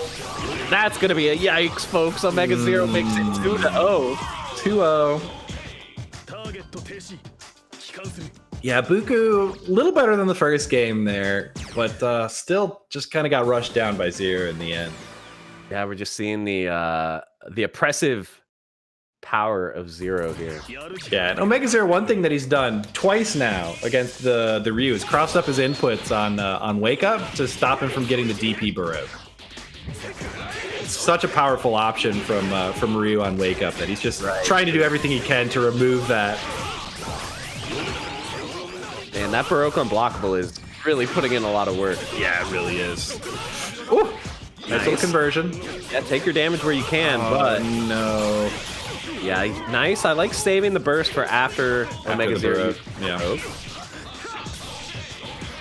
All right. Yeah, I feel like getting this breathing room is so important for Tekka Man Blade. If he can just keep Zero at arm's length. But yeah, he doesn't want to be really up hard. The teleports make it hard, you know?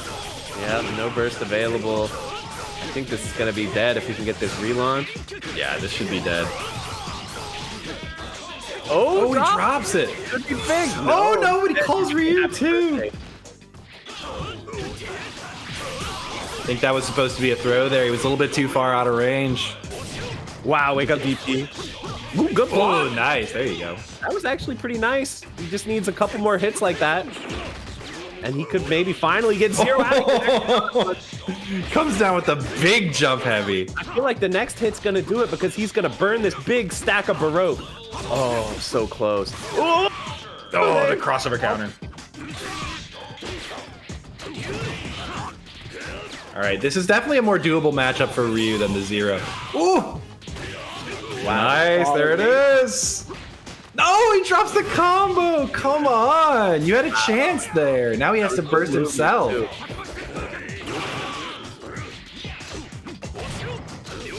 Okay. He forces another burst out. I mean, you just got to get a hit when he doesn't have burst. That's been the there it is.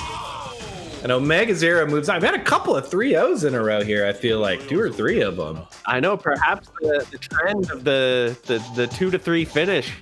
Yeah. It could be, they could have bucked the trend. Yeah. With the 3-0s. We'll have to see. But very nicely played by OmegaZero, making Zero look strong as usual. Yeah, something for that sure. we're very used to. Mm-hmm. Yeah, I mean it's a strong character. He's not unbeatable or anything, but he's a good character in this game as well. Yeah, as he is in most decent. games. Do we think that there's like a bias? I guess we've talked about this before, like characters that the developers love to make good, like Chun-Li in Street Fighter games, and Cammy as well is usually pretty good, although she's not good in Super Turbo, but she's like always good in SF5. Yeah, I mean, I do think there's something to be said for just like the way a character's tools are suited to a certain type of game. Like, you know, you've got a Chun-Li who's like, oh, I got big normals, big punches and stuff, which is pretty cool in Street Fighter. A little less relevant in a game where you got people with massive demon swords or whatever. But yeah, I think, hasn't Magneto been top tier in every game, basically? I don't know. I'm not enough of an expert for that one. I've never played, you know, X-Men versus Street Fighter. Or whatever. Yeah, I think the funny thing is people didn't know about the ROM Infinite and X-Men versus Street Fighter, but it is in the game. But people didn't know about it until Marvel 2 came out and they figured it out in that game. But he is very strong in X-Men. He's very strong in X-Men Children of the Atom, X-Men versus Street Fighter, obviously Marvel 2, Marvel 3. Yes, he's pretty good in everything. Chun-Li, or not Chun-Li, Storm as well was good in everything until Marvel 3, where she's Marvel 3. Nothing really to write home about. She's vanilla fun. Marvel 3. She had that DHC glitch, but yeah, I had to fix that.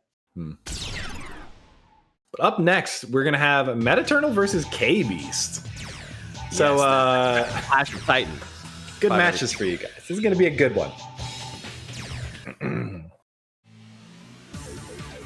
Yeah, and we're cruising along through the bracket. Our brackets are on Facebook this week. For anyone who didn't know, I think there is a bracket command in chat. Yeah, there is. So you can hit it and go on over there to follow along with our brackets. It's our first time using Facebook brackets ever. So, you know, it's been an interesting experience. We did that for both of our games this weekend. All right, so we're seeing the teams that we would expect here. No surprises.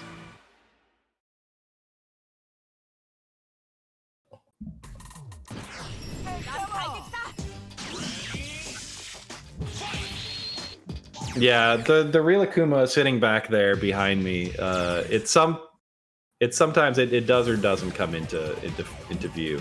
So you guys can sometimes catch a glimpse. Yeah, you know, I think it showed a lot of restraint on Capcom's part to not put Akuma in this game, considering they put him in every other game. He was in Marvel Superheroes. He was the only Capcom character in that game. Wait until Stop Skeletons from Fighting finds out he's an actual character hidden in the code.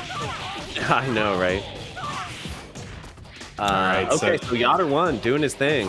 Yeah, KB's getting right in there. Oh! Red Hot Boomerang's coming, though. Yeah, the boomerang it's like a combo breaker. Oh, it really is, yeah. Yeah, I mean, that's one of Vijo's sort of standard moves is to red hot kick across the screen, then throw the boomerang that comes back behind you, so that way it covers your approach. This neutral is fascinating. Look at how Yotter 1 is just saying, are you trying to zone me? Because too bad, I'm gonna get full screen in 2 seconds. hits the Batsu with the butt hitbox there. The way that Metaternal is playing Beautiful Joe is so smart. I mean, he is getting got in on within like 5 frames, but he's got those boomerangs. Oh, he was expecting the burst there. Yeah, tries to bait a burst that didn't come. KBeast sitting on 4 entire meters, which could be really big here. And I think, you know, KBeast seems like he's okay with these trades. I think he's hitting with higher damage normals than one of these boomerang hits does anyways. Oh. And Vijo is out there. Decides not to burst. He had the meter for it. Yeah, now he's got Tekka Blade with a lot of meter to work with. Yeah. There's the KBeast also tags to Batsu. Gonna get Yatter at 1 and back. Ooh, gets through the burst with the guard point, but doesn't actually hit with it. Nice block, too. Ooh, there we go. Now you just got to watch out. The big thing I would be afraid of here is alpha counter. That's so tempting when he's got this big red light. Yotter 1, we've seen so many of those alpha counters into combo from Yotter 1. Yeah. So I like this decision to take a more zoning projectile. Oh, see, guys, am I Oh, good work from Metaternal here, getting some hits. Hey, another alpha counter. Who would have thought? Okay, he's in there. 2 meters. I mean, all of a sudden, this is looking really good because it's going to be really hard for KBeast to get a safe tag here. Oh, that red light.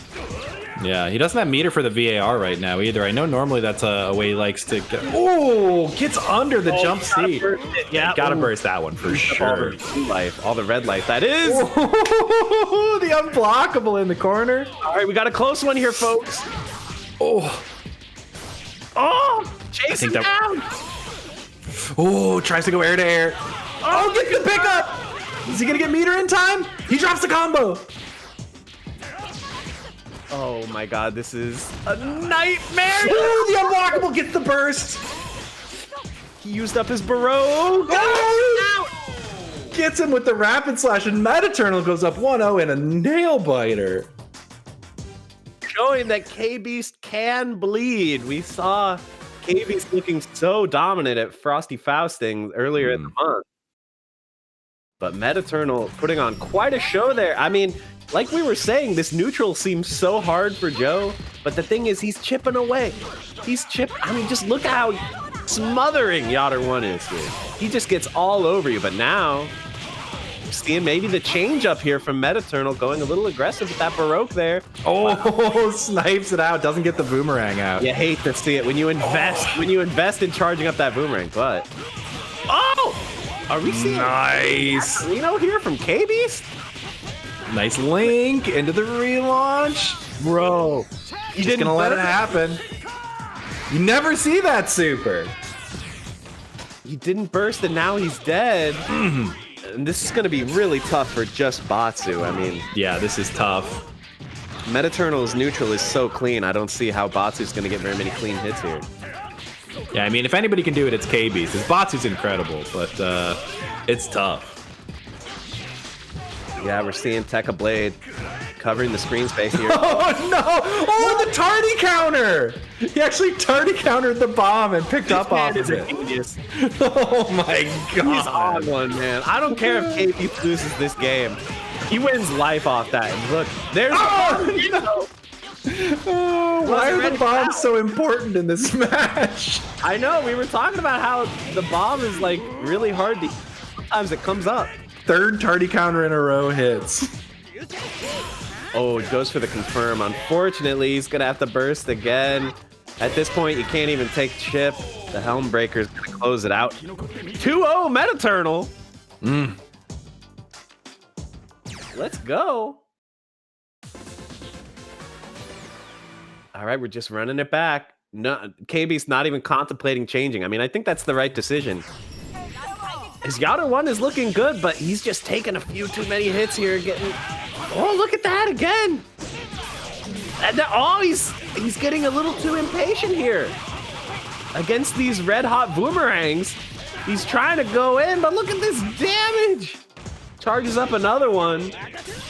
Oh, gets in there. Here's that level 3 that we've come to see. Does not burst. All right, let's see what the combo he goes for here is. Yeah, he doesn't have the meter for the super, so he's just gonna go into. Oh, is this a relaunch?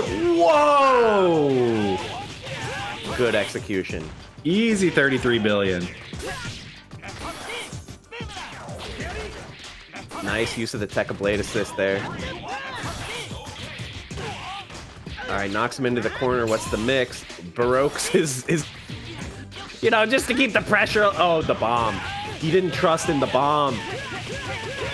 Wow, man. Metaternal putting on a clinic right now. Down to just Yater 1. Look at the mix, too, with the low. Nice. Baroque. All right, it's good pickup. Gonna get a little damage. Oh! Is this the power of KBeast? Look at this. Yeah, I mean, Yater 1 perfectly capable of doing plenty of work on his own. One of the reasons why this team works out so well is that Batsu doesn't have the best assist in the world, but does really great VAR damage. Yater 1 can play neutral plenty well just on his own. Yeah, I've talked before on how I feel Yater 1 is kind of the Magneto of this game, but it might not matter if he's going to go down to just a pixel here. You're going to die to one. Oh, that overhead! Are you kidding me? Sir, and he went under! Avoid the flip! Oh, it came back! No way! Metaternal 3-0 over KBeast. Wow. Powerful. That is crazy. That was really, really well played by Metaternal. I mean, we've seen KBeast just knocking people down left and right. He won Frosty Faustings, but Metaternal's saying, listen, I'm a champ too. He's won Tatsunoko versus Corona countless times. It definitely comes back. So let's see. Metaternal. I've busted out this stat before. Only person ever to win a TV Corona tournament 3 times in 1 month. Wow, there you go. That record is never going to be beaten either. Yeah, it will never ever be beaten. He's got that forever. I mean, to be honest, it is kind of a factor. Like characters who can sort of protect themselves externally from their assists, I think is a huge deal. Yeah, I mean, I think in a lot of games, developers are very sort of ginger about putting in moves that stay active even when your character gets hit. This game's got a lot of them. There's a lot of them in there. They were like, whatever. It'd be cool, though. I mean, we got the robot on Yater 2, lest we forget. Yeah, robot on Yater 2. I mean, Friender from Cash Earns sticks around on the screen. I know Saki's grenades stick around on screen, just like I think most projectiles stick around. Yeah. Yeah, that's true. Robot goes away on death, and the boomerang stuck around. That's a good point. Yeah. Do you think the robot is like emotionally, not in a position to keep fighting when it sees Yater 2 get knocked out? It gets depressed. But the boomerang is an unfeeling object made only of hard steel and fire. Doesn't care fighting. Did you guys play Beautiful Joe, the games? They're awesome. I did. I played Beautiful Joe, the first one anyways, back on the GameCube. I played it for a few hours. I don't know. 2 is not as good, but you can play as Sylvia, which is cool, and you can play as Dante from Devil May Cry. Dante from the Devil May Cry series? Yeah. No, from DMC series. You can play as Blue. I guess you might have been able to play as Sylvia and Captain Blue in the first one, but they were just like reskins, I think. Whereas in 2, they gave them like full new movesets. Yeah. And then they released a Beautiful Joe Smash Brothers clone which I remember was like one of the first selling GameCube games ever. And now it's really expensive because so few people bought it that they only printed like 1,000 copies. It was pretty cool. Beautiful Joe Red Hot Rumble. I recommend it. What? Fun game. I do remember that. I remember that game existing. Yeah. So we are waiting on True Gamer to get in the lobby here. We'll take a second to say we do have a free Matcherino code, guys. TV Corona 13. If you want to add to this $5 down there, it's free. It's free it's money. Free. Guys. It's definitely free. And I think that like total we get like $25 worth of that. So you guys definitely haven't used up that code. Use the code, guys. Use up the code. Make sure we use them up. I get like sheepish about asking people to do Matcherino, but then I go watch Spooky or whoever, real tournament streamers, and they're just shilling that stuff constantly. So now that I'm Matcherino approved, I shill constantly. We actually got a 6-person GBVS tournament up to $5 the other night just because I was relentlessly pushing the Matcherino. And that mine are worth a quarter each, not this 50 cents, 1% business. Yeah. Well, some of us get privileged extra double secret partner status with Matcherino and get the 50-cent codes. Shout out to Arturo Sanchez is the Matcherino god. He is always getting the plug. His Matcherinos are huge, man. Yeah. Like that's another thing I was talking earlier about how I feel like the community has stepped up so much during the pandemic to make sure that we still have hype tournaments and stuff. And like Matcherino's been a big part of it. Like people show up when there's money on the line, people come through and they show up and we get to see exciting showdowns like all the ones we're witnessing today. Yeah, absolutely. So I don't know. It looks like True Gamer might be MIA right Are we now. going to need to go into time fill mode here? Because we can reminisce about the GameCube more. I mean, I do love the GameCube. The GameCube, it was the first console that I purchased. My parents got me an NES from a yard sale when I was like 8. But past that, the GameCube was the first console that I purchased, and I saved up money. I think it wasn't the GameCube $200 at launch, something like that. It was pretty affordable, even for like 13-year-old me or however old I was. So I saved up, and on launch day, I waited outside Target. I made my dad drive me to Target, and I waited outside the door for like 10 minutes, went in and got my GameCube, spent every cent that I owned, and then realized that I had no money for games and that it doesn't come with package. Have I told this anecdote? I feel like I probably have. So. I don't think I've heard that one. I tell the same stories on every tournament. So I had the console, no game. I guess I assumed there was going to be a pack-in because Super Nintendo had a pack-in, right? Like Mario World. I had I joined the Cub Scouts when I was a kid so I could sell popcorn and get a Game Boy. Oh, sick. Ooh. Yeah. But I had a similar experience, right? Because I was like, 10 or whatever. I didn't have any money. And I went and sold a bunch of popcorn, got my Game Boy. I was like, I did it. Quit the Cub Scouts. And then the thing comes and no games. No games with it. Then I had to beg my parents to get me a copy of Kirby's Dream Land, which was great. I loved it. Wow. That was a good choice. Though. It's a good choice. Yeah, right? It's a great game. Okay, my first console was a SNES.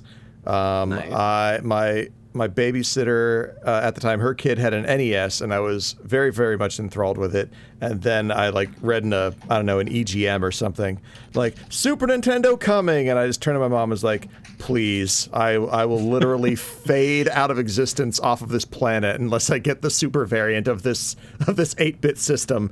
And she's like, fuck, okay. How much overtime can my body literally withstand to get this 8-year-old his thing that he wants?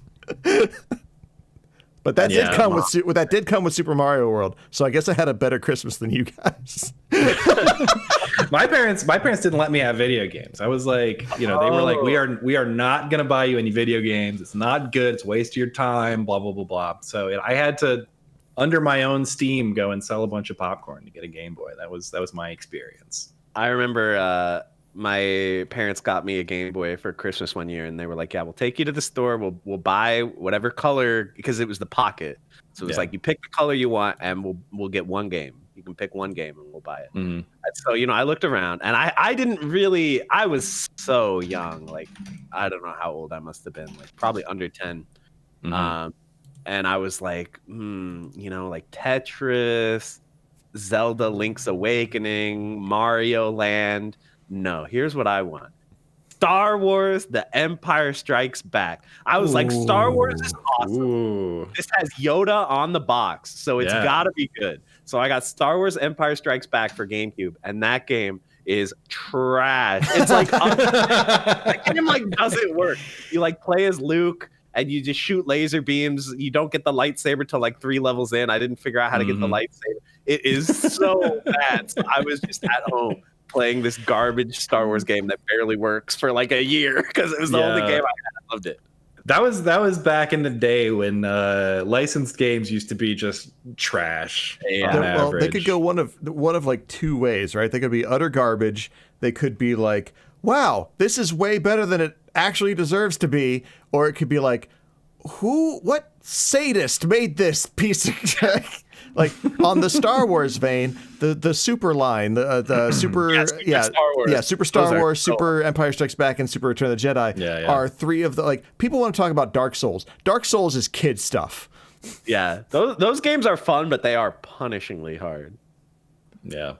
The licensed games that I roll hard for, I love the Virgin Interactive games for Genesis and SNES. So Genesis Aladdin was made by Virgin Interactive. SNES Aladdin was made by Capcom. Yeah. Still a good game, but it's a different game. And then The Lion King, both versions, SNES and Genesis, those were Virgin Interactive. And those are some of my favorite 16-bit games. I heard Lion King was super, like it was a beautiful game, but I heard it was like super difficult, but mostly because the in-game direction is so poor. Yeah, it doesn't really tell you what to do. Well, there's a level that's notorious. I think it was the second level is I Just Can't Wait to Be King. The monkeys? Where the monkey swinging? Yeah. Yeah. That level is really like confusing. Like it's just hard to find your way around.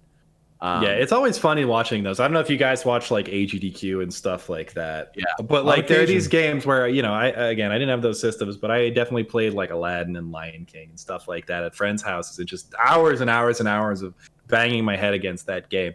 Then you see one of these guys go and play it. It's like, wait, there's only 5 levels and you can beat it in 15 minutes? What are we talking about? That's not how I remember this. I know. It really drives me crazy when people are like, $60 and the game's only 8 hours long. Like, what a ripoff. Like, listen, back in the day, we paid $50, and with inflation, a $50 game back then was worth like over $100 now. Yeah. We pay that much for like 15 minutes of content that they intentionally just make really hard to make it so that it'll last you a long time. It'll last longer, Not like really arbitrary, like, oh, you died 3 times. I guess you got to start the game over. The whole game, not just the stage, the whole game. Yep. So I think in a lot of ways, like I do, I sympathize with people who are like, oh, games are just DLC vehicles now. I sympathize with that, but like, it's incredible the value you get for money with some of these games. Like I can't imagine, imagine if League of Legends was out when I was a kid. I never would have done anything but just play League of Legends 13 hours a day. I mean, it's free and like you could just play it forever. When I was a kid, I was downloading PC demos. I was downloading demos of games from like IGN.com, and it would take like 3 hours. Yeah. Oh yeah. Do you remember what was the name of the site? Like Demoland or something like that? There was literally like a site that like all they did was just host a bunch of demos for games. I was just up there. I got like the Tony Hawk demo, Rome Total War demo. I played the Battlefield 1942 demo, and it was so the Battlefield 1942 demo. It was the best stage. It was it was whatever the Hawaii stage, or was it like Midway Island? Whatever stage it was. Yeah, it was like Midway. An aircraft carrier, and you could fly the plane off the aircraft carrier. And the demo was so popular that there were clans for the demo. People would have clan tags. They're like, we're a Battlefield 1942 demo clan.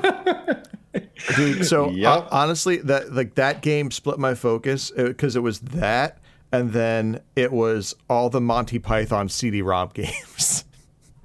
Monty Python, these like point and click adventures? What is this? I don't even know what to call them. Like they were just that one of them was literally called Monty Python's like absolute waste of time. Like because it was you just did things on the screen. Each screen was like a little puzzle, and there'd be like 5 or 6 of them, and you had to, as you went, you unlocked like super tiny, like, and this was on CRT, computer monitors, but like little 100 by 200 videos of their best skits and whatever. And as you did that, you got further and further in the, can't see the air quotes here, game, until you just got to the end and it was like, all right, you're done. And I'm just like, I'm what? You're like, yeah, here are the credits. I'm like, but like, yeah, no, piss off. I didn't know there were Monty Python games. I played the Hitchhiker's Guide to the Galaxy game. Did you guys ever play that? There you go. It was a point and click, or not a point and click. It was a text adventure. I had when I was in like, I think it was like middle school or high school, but for whatever reason, I somehow got my hands on a copy of the X-Files point and click adventure game, which was like the full motion video on like 7 CDs. Tronzilla versus Dawadawa. Okay. Yeah, Tronzilla versus Dawadawa is coming up. We had a couple people kind of go AFK here in the middle of the tournament, but looks like we're getting back in there. And we're going to have Tronzilla versus Dawadawa. Dawadawa, we saw earlier, putting on a show with Zero. And Tronzilla, we haven't actually seen yet this month, I guess, today. But he's an old school player, played Tekken Man Blade and more again. Yeah, this should be a fun matchup. Definitely both fun players to watch here. We saw Dawadawa, he held it down. Yeah. Definitely a capable Zero player. The Independence Day floppy disk you got for buying toys. I don't know that one. I do know. I definitely remember someone was talking in chat about demo discs and cereal boxes. I was all over that. Like Star Wars Rogue Squadron demo disc. I got that from the cereal box. And of course, Chex Quest is undefeatable. Chex Quest holds up, man. That's a good one. They've speedrunned that at AGDQ. It's a great game. And they remade it too, right? With like all 3D graphics now. Yeah, I saw that happen recently, I think. Which is like not something I'm gonna play, but I'm like, huh. Cool that they did that. Yeah, it was made in the Doom engine, I think, the original. It was kind of like did you ever see those Bible games that were made in the Doom engine? Oh yeah, like Super Noah's Ark. Yeah, and they were like the bootleg carts. They like weren't approved by Nintendo. The zoo race. Yes. Where you have to find all the animals. Class. All right. Well, it looks like we just about have a match. I think the controllers are configured. I think we're ready. It's finally. I mean, I've been having fun, to be honest. It has been fun. We've been catching up. This is just full boomer stream. We're just talking. We're just sitting here talking about when we bought our GameCubes. I played the Game Boy Pocket so much. We would go on like road trips for Christmas, and I would put in fresh batteries into the Game Boy and play Pokemon Red until the batteries were dead, like one sitting. Yep. I power played that game. So what you're saying is it was a Red till Dead redemption? Oh God! Someone ban this man. Get him out of here. And I was so young and dumb. I didn't understand. I beat like Brock and Misty with just my Charmander. I just grinded. Oh no! Grinded until he became Charmeleon and just beat them by scratching them. Just in the tall grass, grinding experience. I didn't understand the type matchups or anything. I was a child. That was all I did. I mean, you never studied your classical Greek elements and what beat what in the circular crisscross pattern? The sad part is that I lost that card. I don't have the card because the original cards are pricey now. They're like $100 now for original Pokemon Red. They're getting pretty pricey. Yeah, no, for sure. It's collector's items. Well, yeah, and then just like the number of them in the world is constantly going down as like they break and get lost and stuff. Yeah. Okay, we might actually be going into I see character select screen. Looks like we're in there. Used to play Pokemon under the covers in pitch black at night on a black and white Game Boy with your face 2 inches from the screen. Did we not have the worm light? Is that why? I had the worm light, exactly. I had one of the whole setups. I had the thing that clipped on, and it was like a screen magnifier, and it had lights on the back. Yeah. Godlike. That's for the rich kids. I was a god gamer. Almost as godlike as this match, which we're about to see. We're in there. Dawadawa versus Tronzilla. Versus Tekkaman Morrigan. This should be good. So yeah, first appearance on stream today from Tronzilla. Ooh, got behind Ryu with that one. The aggressive. Yeah, very aggressive Tekkaman blade play. Doesn't want to mess around with lances. Zoning? What is that? Oh, big cross. Not even an unblockable. Just a good old-fashioned cross. Reset low, burst it.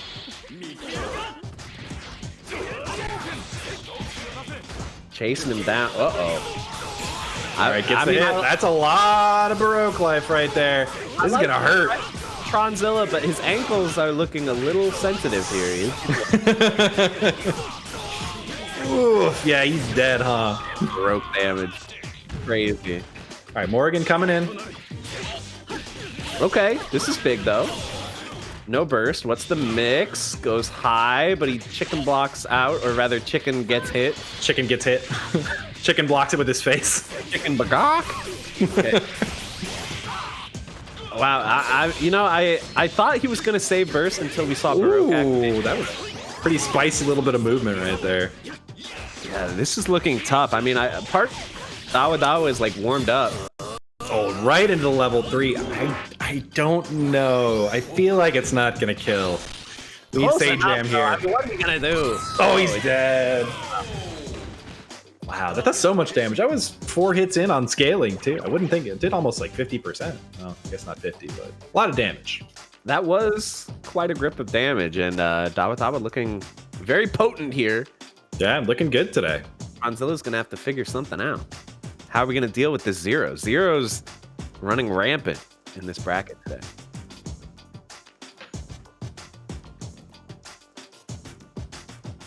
Tronzilla taking a second.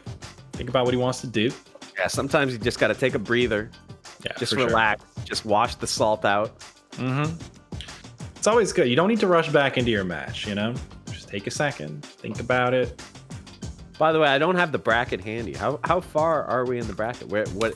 So, whoa! So we're kind of getting there. Yeah, we're getting up there. So the loser of this is out. Yes, loser of this is out.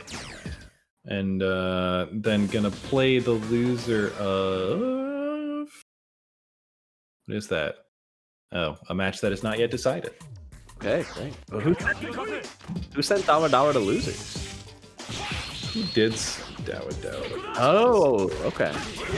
Yep, KBeast. All right, Zero gets a hit early. Not what you like to see. As we've talked about many times before, the momentum is so huge. Now he gets the mix. He's drops the link there, though. Yeah, Tekka Blade has escaped the mid-screen and forces a burst. Okay. Yeah. Now this is looking fine for Tron. Oh, I thought he got a hit on the ground there. Wow. Nice throw. Yeah. Good option in a scramble, you know? Wow, and that was good patience? Uh-oh. Okay, yeah. Burst that off right away. Doesn't want to take any of that. This is the hit. Oh, no! Doesn't matter, though. It was an intentional reset. Look, now he's going to have to raw tag. You have to imagine it's coming. There it was. No punish, unfortunately. Punish. Big chunk of red life coming back on Zero. Not much you can do about that. No snapback in this game. Oh, gets opened up low. Nice pressure from Dawadawa. Look at how perfectly mirrored everything is here, because he's going to have to tag out Tekkaman Blade, I feel, and then we're going to have... Yeah, close match. The Fireball characters coming in to fight each other. Unless... Woo! Okay, I got too hyped. Had a little bit of a pickup there. Actually managed to, like, yeah, hit some jabs. Tekkaman Blade jabs are not the best jabs in the game, but... Unblockable there. So we are going to see a different strategy here. It seems like he's just going to let Tekka Blade stay in and do his work, not try to fish for a tag or anything like that. Baroqueson just blocks. Oh! Force a burst?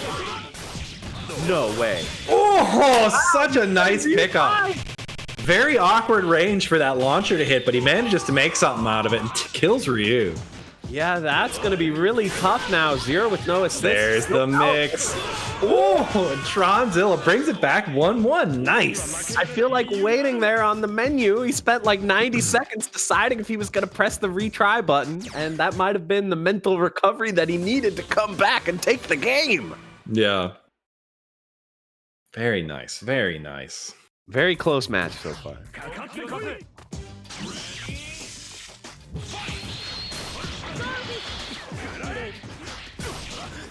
Damn, Tekka Blade is going in again. This all-out aggression from Tronzilla. Yeah, he doesn't want to sit around and throw lances.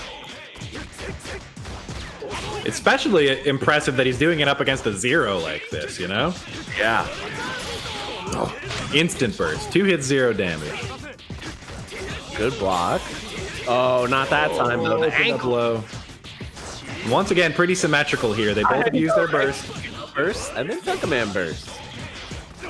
But Zero has been taking a lot of stray hits here. Really getting low. I like that chicken block to get out of the ankles. And now really starting into effect. That Baroque is going to do a lot. Still no burst available. Ooh, a little drop there, but he gets opened up again. The ankles. How's he going to get out? Don't you dare. Oh! Whoa, that cross up. That was fierce. Oh, gets opened up by Zero. Oh no, he drops the combo. Oh, I like that very delayed air dash. Ooh. I'm nervous. Zero is low. Yeah, Zero's pretty low here. Morgan, though, no burst meter. There it is. Gets the hit. Oh. Doesn't have any Baroque to finish that combo. He couldn't have done anything there. Good defense. Very good movement. She's getting hit. Ugh. All right, my computer slowed to a halt. Oh, the Sogenmu zoning is so strong right now. Look at the chip. Oh, he drops it again. If he can just take care of Zero. He's trying to do it with raw super so that it can't be first, but...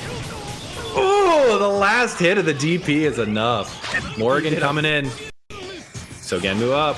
Zoning again. A lot of chippos. Okay. Nice Tron, though. Weathers that all out. Yeah, the rush down here. Oh, he's getting all the way past that, but no punish. Yeah. Such it's a tough. Yeah. Zero bursts it off. Oh, yeah, definitely just tag into that. You get a 2-hit combo with the fireball, so that's cute at least. Oh. All right, 2-1. Yeah, 2-1 in favor of Dawadawa. Looking really nice out here. Not just in this match, when he was on stream before. Really, really nice play with the Zero. Someone who's only started entering the last couple of tournaments here and already putting on a great show with Zero. Yeah, this Zero play looking very clean. We're having another breather here for Tronzilla. He's thinking. They talking about buffer again? Yeah, talking about buffer again. Just dialing it in, you know.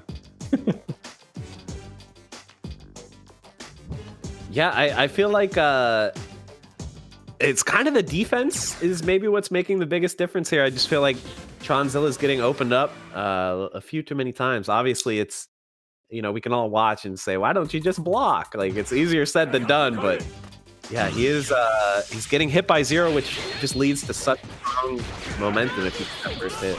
Yeah. Nice. Ooh, nice. Oh, wait, sorry, go ahead. I was just gonna say, I saw in chat here, there's Matchstick Melee t-shirts? Is that real?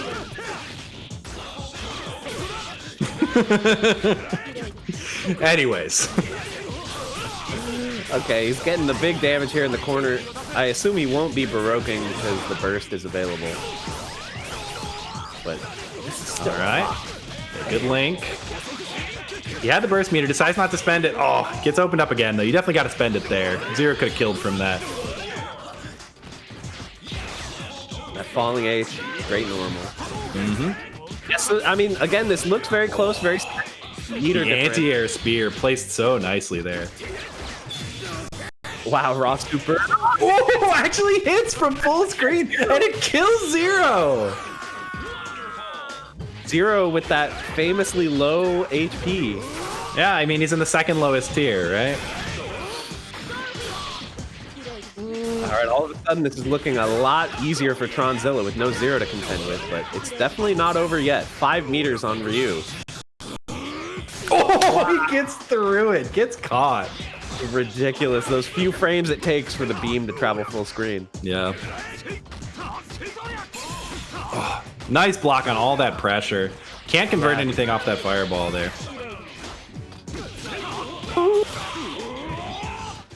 Do a safety HC here if he really wants to get that red life back. Yeah, I mean, so far, though, we've seen Tron just stick with Blade, though. Even when, you know, it's a situation where he could be tagging out, it seems like he really likes... And I guess raw tag is pretty scary against 5 meter Ryu. Yeah. All right, yeah, and it's working out. That's free real estate right there with Tron. Oh! Yep, All right, with the jump C. We are back. We are back at Game 5. Dawadawa versus Tronzilla. Feels good. This is what we're used to. This is what we expect, these close matches. Oh, yeah.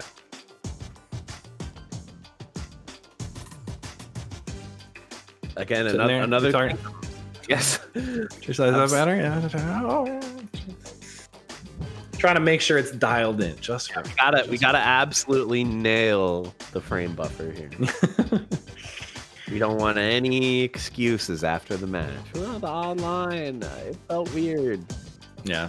That's how it goes. So the angle of this stage always weirds me out. Like, the angle makes it look like Tekkaman is like 10 feet tall, don't you think? Well, it's called perspective. Things in the background look smaller than things in the foreground. Yeah. Or actually, like, if you look at it, this looks like he's like 3 feet tall. He's like a little action figure. Well, that's actually just true. He is an action figure. He actually is a tiny, tiny action figure. Wow, nice. Like I like the throw into the OTG, too. That's the second time he's gone for that setup. I don't think I've seen people do that one too much. A ton of damage already. This is going to be tough for Tronzilla. He's going to have to land some big hits here, force some bursts. Okay, there's one. Next hit, he could Baroque up and do a ton of damage. But finding that hit is easier said than done. All right, avoids the Ryu. Chooses not to Baroque because he knows that... Oh, no, never mind. Oh, yeah, there it is. Oh, my God, look at the damage, though. And he baits the raw tech.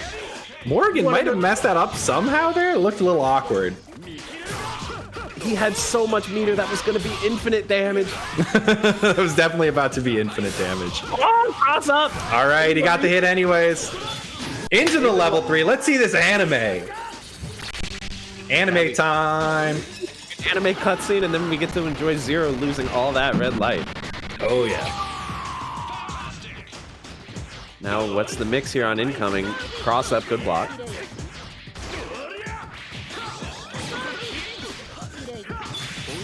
I think he's gonna get... Oh, no, he can block there, of course. You just have to make that super insanely safe, just so that Zero doesn't have to worry about it.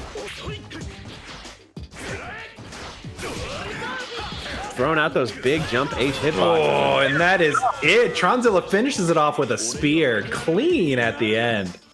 Yeah, he really seemed more patient in that last round. I think that made a major difference. He just waited for his spot, and he took advantage, burned that Baroque, and Zero was out of just a pixel of life there. Very nicely done. Good way of putting it felt like Tronzilla really figured that matchup out while playing it, you know, because Dawadawa kind of ran away with the first game at least, and I feel like the second game too. But Tronzilla figured it out and didn't really deviate from his game plan either of trying to go in with Tekkaman Blade. It worked out for him. Yeah, I just feel like those very carefully placed jumping heavies were really controlling neutral, and it seemed like Dawadawa had some trouble blocking the cross-ups as well. So very nicely done. Yeah, for sure. Uh-oh. We've got a match, and we saw this one at Frosty Faustings, right? OmegaZero versus Mothman. This was last time we saw this, OmegaZero picked the PTX counter pick again, and Mothman finally got over it, right? So we're going to see if Oz picks it again. If he still thinks that that's I mean, he probably will. But There's always just a little bit of shenanigans when these two run into each other. We can't just have a normal match. We cannot have a normal match. Both players are trying to scam each other at every given opportunity. And you know what? I respect it. These two are definitely why we can't have nice things. Listen, the game starts at character select. That's all I'm saying. The game starts at the load screen when you get your opponent's ear and say, "Don't you dare pick giants." Yeah, sometimes you just got to level up your character select game, you know? I mean, it's true. I think one of the reasons why Mothman has been so successful against OmegaZero's main team is just the matchup. I mean, obviously, Mothman plays it really well. It's hard to fight Zero with anyone, but Yodder too, if she just gets one hit, it kind of can start to negate a lot of Zero's strengths. That robot gets on the screen, makes it really hard. Her neutral is so good as well. Yeah, exactly. Her ability to sort of sneak out of Zero's pressure with her jump medium, with her spinner, all that kind of stuff is really, really big. So that's forced OmegaZero to think about different characters trying the giants. And then that's forced Mothman to level up his character select game and try to find the counters for the giants. So it's been really interesting to watch the progression of these two playing each other. So I'm really excited for this match. Yeah, last time we saw him play the Doranjo Saki, I want to say, right? And that was pretty fierce. And we definitely saw him adapting on the fly in that one. Like they started out and he was just kind of getting rushed down, getting hit by the armored normals from PTX, but as he played, it just he slowly got more and more patient and started to understand when it's safe to press buttons. Yeah. And how you can lame out those giants. But yeah, you definitely got to lame them out. That's the only way. I'm curious. I have seen no calls for a blind pick or anything like that, so I don't know what the situation is going to be here. Like both just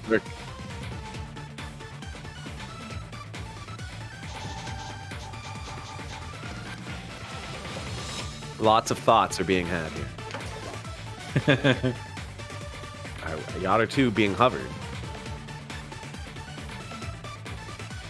But will this be picked?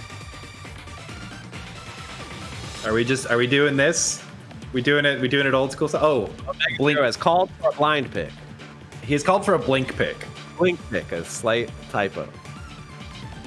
All right. So if you guys have never done this at a tournament, the idea is one player will tell an impartial third party their choice, and then the other player just picks their team, and then the third party ensures that the first player selects the character that they said they were going to pick. So the idea here is Mothman's Yodder 2 team does very well against Zero, the character, but does not so well against Giants. So there's a mind game in play here, whether OmegaZero is going to want to play Giants and try to beat this Yodder 2 team, or whether he's going to play it safe and just play his main team. And maybe try to get Mothman to mess up and pick a giant counter pick here. Seems like they are messaging their picks to Obi-Wan right now, and they're gonna figure it out. Yodder 1 being hovered, Mothman pulling out the sneaky Yodder 1 that we've never seen him play before. Versus Ken the Eagle, of course, from OmegaZero, a character we see him play all the time. Pulling out that Ken the Eagle. He was so inspired by Aopossom earlier. Okay, I'm assuming the choices have been locked in. And the mind game has been won by OmegaZero here because, well, listen, Mothman is no slouch with Doranjo, for sure. Doranjo Yodder 2, though. Again, I feel like because if he really thought the PTX was coming, he would have gone either Doranjo Chun-Li or Doranjo Saki, right? So the Doranjo Yodder 2 is like a half measure here. I'm honestly surprised he didn't put Yodder 2 out first. Oh, gets opened up. Oh, man. Clips. Oh, drop, though. Man, Doranjo is just under pressure in this corner. Yeah. Oh, this is tough. She's got to find a little bit of space. As soon as she can, get a little bit of space and get one of the jump rocks out. The raw tag is actually... Yeah, that's huge. Tried to call robot. Yeah, there comes the robot. And now Yodder 2 can start playing her game. OmegaZero trying to lame out the robot, just chill at the top of the screen, and it worked out. Robot's about to go away here. Oh, but not before he goes in. It makes a little last-minute work here. The spinner is so good, man. Look at that hitbox. Uses it to set up the robot. Mini Honda coming in. Oh, the robot with the belly. The robot is so good. Uh-oh. Doesn't Mothman block. cracking a little bit, but the spinner is... Oh, he gets Oh, over there's the fire. overhead. Forces the burst. Nice, reflects the fireball. Here comes the robot again. And so we're seeing, like, Yodder 2 is just very well equipped for this matchup. Zero, obviously one of the best characters in the game, but the way the robot gets forces Zero down to the ground, forces him to burst play. again. Oh, no! That's a hit. If you call the robot a little too aggressively, you can get hit. Yeah, no meter to call it again here. Oh! Forces a third burst out of Zero and finishes him off with the Durango assist. The robot, this is gonna be tough for Morrigan. Nice to confirm. Very nice. Ooh. Tried to go for a cheeky little reset there, but OmegaZero ready for it. The back throw was very good there. Ooh, nice. Mothman is just so good with this Yodder too. I don't know if OmegaZero's Morrigan's gonna be able to do it, but Yeah, it seems tough with a solo Morrigan.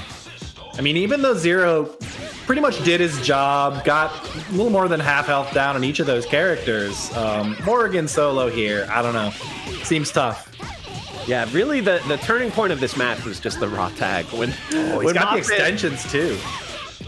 Yep, combo off this. She's dead. She is dead. OmegaZero decides not to burst it at the end there, and Mothman goes up 1-0 with the blind pick, even though I feel like he hedged his team pick more. I feel like they're definitely benefited from the blind pick. I really think that match could have gone either way. Like I said, because Mothman got away with that huge raw tag, that's what really did it, right? If he hadn't, if the Ronjo had died, or if he would have gotten a big punish on the raw tag, that easily could have gone OmegaZero's way. But when Yodder 2 comes in safely with 3 meters to spend on the robot, it's pretty good. But we are seeing... Okay. So Mothman is allowed to repick here. If he wants to go for the full Durango Saki now, he's allowed, because OmegaZero has switched off of a normal team onto Giants. Right. So I always get this wrong. He is not locked in. He can switch later if he wants, but Mothman can also switch. Yep, you can do this. I like this team. I think that this is a perfect team choice. So he's Yeah. just got to hold down the fort by dropping some rocks. Yeah, and I mean, honestly, if I'm going to be completely honest here, this seems like desperation out of OmegaZero, right? He didn't win this matchup at Frosty. He got a really good situation from the blind pick. Didn't win that either. Now he's All right, going so- back to this. We are seeing the unblockable missile. Oh, you do not have to eat that. Yeah, you could have avoided it. Tons of damage right off Tons of damage. Never mind what I said. This works out great. the bat. Good block. Get out of the corner. Yeah, if he can somehow get out and get this red life, but okay. Saki is in. Oh, eats the low. No combo, though. Wow. Tail end of that there. Now Mothman is kind of sitting pretty now. He's got a full screen to work with. Uh-oh. I It don't doesn't wanna last jinx long. it. I know. A full screen does not last long against PTX. Okay. The command grab. Oh, the shotgun is killing Durango. Did he really get missiles randomly, or am I crazy? The second one is always the rockets. Oh, right. Those are not the unblockable missiles. Yes. You gotta keep the missiles and the rockets, straight. Okay, now Mothman can breathe again. He's out of the corner, but OmegaZero is chasing him down. This aggression. Tear jab. Oh, actually goes for the overhead. Oh, the command grab. Wow. I mean, that was gonna be a full combo. You get to juggle him off the command grab. All right, Yeah, now good amount of damage there. really good here. Oh, Oh, snap back! Already starts dropping rocks. Taunting to stay up at the top. Don't forget that Durango has a counter super that I believe does work on Giants. It does not work on Giants, no. Never mind, it does not work on Giants. Saki's works on Giants. Saki's works on Giants. Woo! He actually gets the hit there, turned around. Close. This This is super duper close. I feel like Mothman really gotta just stay calm here. a problem Mothman's having is he's really not got good ways to spend his meter. I mean, every time he bursts, it's like the damage has already been done. chipped out by the jab. All right, it's just Saki coming in. PTX does have a life advantage here because his life bar is about twice as big as a normal character's. Oh, that's a hit! The burst doesn't do anything, and OmegaZero's PTX pick works out. Yeah, we were saying it seemed a little desperate, but Mothman was clearly caught off guard by it. Yeah, I mean, you can say that, but on the other hand, he did land, I think, like an 80% sequence against Duranjo right at the start of last game. So maybe not entirely representative, considering how close it ended up. This is really what I like to see from Mothman is instead of doing what feels natural, which is just to like start dropping projectiles immediately, he's using the ability to do, you know, a double jump. Oh no, again! Yeah, that's a lot of damage. That is a grip. Yeah, and that, I think, was an example of Mothman not being patient enough there, right? Because instead of jumping up and trying to just get out of the pressure and get out of the corner, he jumped up, tried to get a couple rocks on him, a little bit of damage tacked on, and then fell back into the pressure again. Yeah. Now here's something else to think about against PTX is he can try to get Duranjo out here, but the threat of snapback actually means that he's not guaranteed to get all that red life back. Yeah. Oh, the throw mashes out. She is so close to death, though. Yeah, and we've seen twice now. Wow, there burns the red life even. We've seen Mothman taking damage after that throw, you know, because... Ooh, that hurt. No Baroque to follow up, but... I like... Yeah, OmegaZero looking very patient, actually. He's actually walking back to try to prevent Mothman from just air dashing out of the corner. He really wants to prevent the jump outs. As a PTX, your worst nightmare is people just jumping away from you. Yeah, both players are really trying to, like, mind game this neutral. They're kind of playing footsies where it's like Mothman is either going to dash out of the corner or back towards the corner, trying to bait OmegaZero into doing the opposite. But this is a pretty decent life lead here. It's actually kind of close, but yeah, it's a little close, but Mothman's looking pretty good at this point.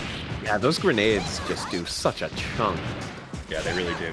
Yeah, see, that was nice. They're actually dashing towards the corner, but OmegaZero guessed wrong on which way to go. So Mothman got to get some shots off, and now... Yeah, Saki is now looking firmly in control of this matchup. Nice. There it is. Mothman goes up 2-1 against the PTX. Yeah, we'll have to see. Is OmegaZero going to go back to 0, or is he going to try it again? He's trying it again. All right. Sticking in there. Yeah, and he talked about it, and a couple other people talked about it after the last match. You know, he stuck with PTX the whole time at Frosty as well. And they were just saying it's such a mentally stressful match to keep playing, right? Yeah. As the non-Giants player, that like, even if someone's doing well in it, you can just stick with it and hope that you can just sort of crack them, you know? Right, and there's an extremely high amount of variance when you have a character like PTX who can just do like 90% with a Baroque. Yeah. Sometimes you just get lucky and you get a hit and you just win off of it. Whereas a character like Yater 2 is so designed to remove because she stops you from approaching with her spinner. She stops you from comboing you with the robot. So stuff like that, it can be really hard to win. And at least really hard to sort of random out a win with one big hit. Yeah, for sure. All right, he manages. Ooh, tricky here. Wow, Mothman is just, he's really being hard to predict in this neutral. And there we see the raw super. It actually tracks behind OmegaZero. Nice. Oh no, he gets hit by the missile set. And he gets a pickup off of it? No way, he gets hit low too. Dude. Uses the Baroque, kills off Duranjo. Wow. Sometimes you just get a hit and you just kill them with it. That's the PTX way. Yeah, I mean, he threw out the gun super in neutral, which is not usually a good sign, but it worked out so well for him. The one missile tracked behind his head, and then the rockets tracked up in the air, both of them hitting Duranjo. Okay, Mothman does manage to escape the corner finally. He was trapped for a while, but now we're seeing this damage. Each one of these grenades just making a big dent in PTX. And he continues to avoid. Nice, and he uses the air footsies, get back to the other side, keep OmegaZero guessing. It's making it really hard for him to get in on him. And look, OmegaZero guessed wrong again. Dashed towards the corner. Gave Mothman a little breathing room. I mean, I just feel like Mothman has such incredible fighting game instincts. He can pick up new games so well. Oh, no, accidentally gets a burst there, though. Why did you curse him like that? Why would you do that? He was mashing too hard. Oh, that doesn't get the combo. Huge. It's a big drop, yeah. Oh, so low! That's it! Mothman will be moving on. I can only imagine the stress after he got hit by that combo in the corner, but Mothman closed it out. Absolutely. Woo. That was a winner's bracket match, though, so OmegaZero will stay alive down in the loser's bracket. True. Wow, that was a tense one, guys. Those, it's not just stressful for the other player. It's stressful for me, too, watching it. Yeah, for sure. You just don't want to get hit by the Giants, man. They do so much damage. Good match. It's, people talk about how that matchup is boring, but it's always interesting for me to see the strategy and the patience and the just how cleanly you have to play to beat a giant. It's definitely doable, and you just have to play so smart to do it, though. Yeah, very little room for error. That's the big thing, right? Yes. One mistake and you're donezo. But that was very, very well played by Mothman. But now we are moving down to the losers bracket with Bookoo versus Hello. I want to see who knocked these two down into losers. Bookoo lost to OmegaZero earlier, right? Yeah. And Hello lost to Aopossom. Yeah. Okay, so this should be another good one. You know? We're getting close to the end of the tournament, though. Thank you guys for hanging out with us this beautiful Sunday. Got a few more matches coming your way. Hope you're enjoying all the Tatsunoko versus Capcom action. Yeah, I know I'm having a blast, man. It's fun to commentate, but also like just half of the fun of doing these is just watching. Like, even if I wasn't commentating, I would just be like watching, rubbing my hands together. Like, we got to see some good action, but it's even better because I get to be here with my co-host Doctor Sc1ence, with Matchstick Melee on the mics. Hello. On the ones and the twos, holding. Yeah, I'm happy to still be here, bringing you all this action. It's been a good run doing these tournaments. It's been fun. I hope you all have enjoyed it as much as I have. So we're still waiting for Bookoo. So if we have more boomer things to reminisce about. Why are there so many kinds of peeps these days? Back in my day, there was only one kind of peep. Oh, jeez. Wait, too boomery? Maybe. I don't know. There you go. Quick tier list. Best kind of peep. Go. I really have no preference. Aren't they all the same? They're just marshmallows. Yeah, I mean, it's just marshmallows. That's like saying you don't have a preference on M&M color, and that's just insane talk. I don't have a preference on M&M color either. Yeah, I don't have a preference on M&M color. Flavor or like M&M subgenre, I have strong opinions about. You guys think peanut is the best M&M? Sorry, say it again. You think peanut is the best M&M? I think peanut walks away with it for free. Peanut M&Ms are really good. Mint M&M is pretty strong. I've never had mint M&Ms. Oh, they're delicious. Mint M&Ms. I have had mint Oreos. That's my favorite Oreo. Is the mint Oreo. I have seen the mint M&Ms though. Do you guys? I don't know if any of the rest of you watch ProZD on YouTube, but I saw him eating like 30 different kinds of M&Ms or whatever. Yeah. So I actually saw that and thought that mint M&M sounded good and tried to add them to a grocery order. They were out of stock. Oh, bummer. Yeah. The one where he reviewed all the Lunchable flavors, that was honestly hard to watch. That man was suffering. Yeah, every once in a while he does one where it's just like clearly way too much food. Yeah. And like something where the food is like so fake and so processed. By the time you're on like the sixth like weird crackers and meat puck. Yeah. The one that I watched that looked really painful was when he ate all of the Little Debbie snacks. Oh no, I don't think I've seen that one. I was just like, oh dude, that's awful. When you're like, 30 little cakes in and you're trying to eat, double stuffed Twinkies or whatever. It's like just I love the Little Debbie stuff. Little Debbie has the Nutty Bar, right? Yeah. Those are the bomb. But just never read the back of the box because it's like 600 calories for the one thing of 290 bars. Yeah, definitely. All right, so we have Hello and Bookoo with their teams that we would expect. Yeah, I'm excited to see some more Bookoo action. He's always a very these are kind of opposite players, right? Bookoo goes in. Bookoo goes ham. Hello, tries to frustrate you. Run out the timer, stay away, heal the life up. So this should definitely be an intro. We have Fireball. Ooh, the Schmick. Nice with the overhead. Again, Hello always likes to go for the layers there. And the cross up. It's so dirty. At this point, I don't even know if that's supposed to combo. No, I actually think it's a legitimate reset. Yeah. Worked on like everybody. Especially since you're airborne, you know, your options are reduced. I love the stage, by the way. Yeah, it's a great stage. The Daigo Temple.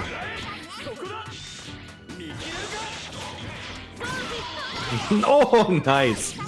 Nice little bit of zoning there. Oh my god, huge Baroque unblockable there into the corner. Forces the burst out of Hello.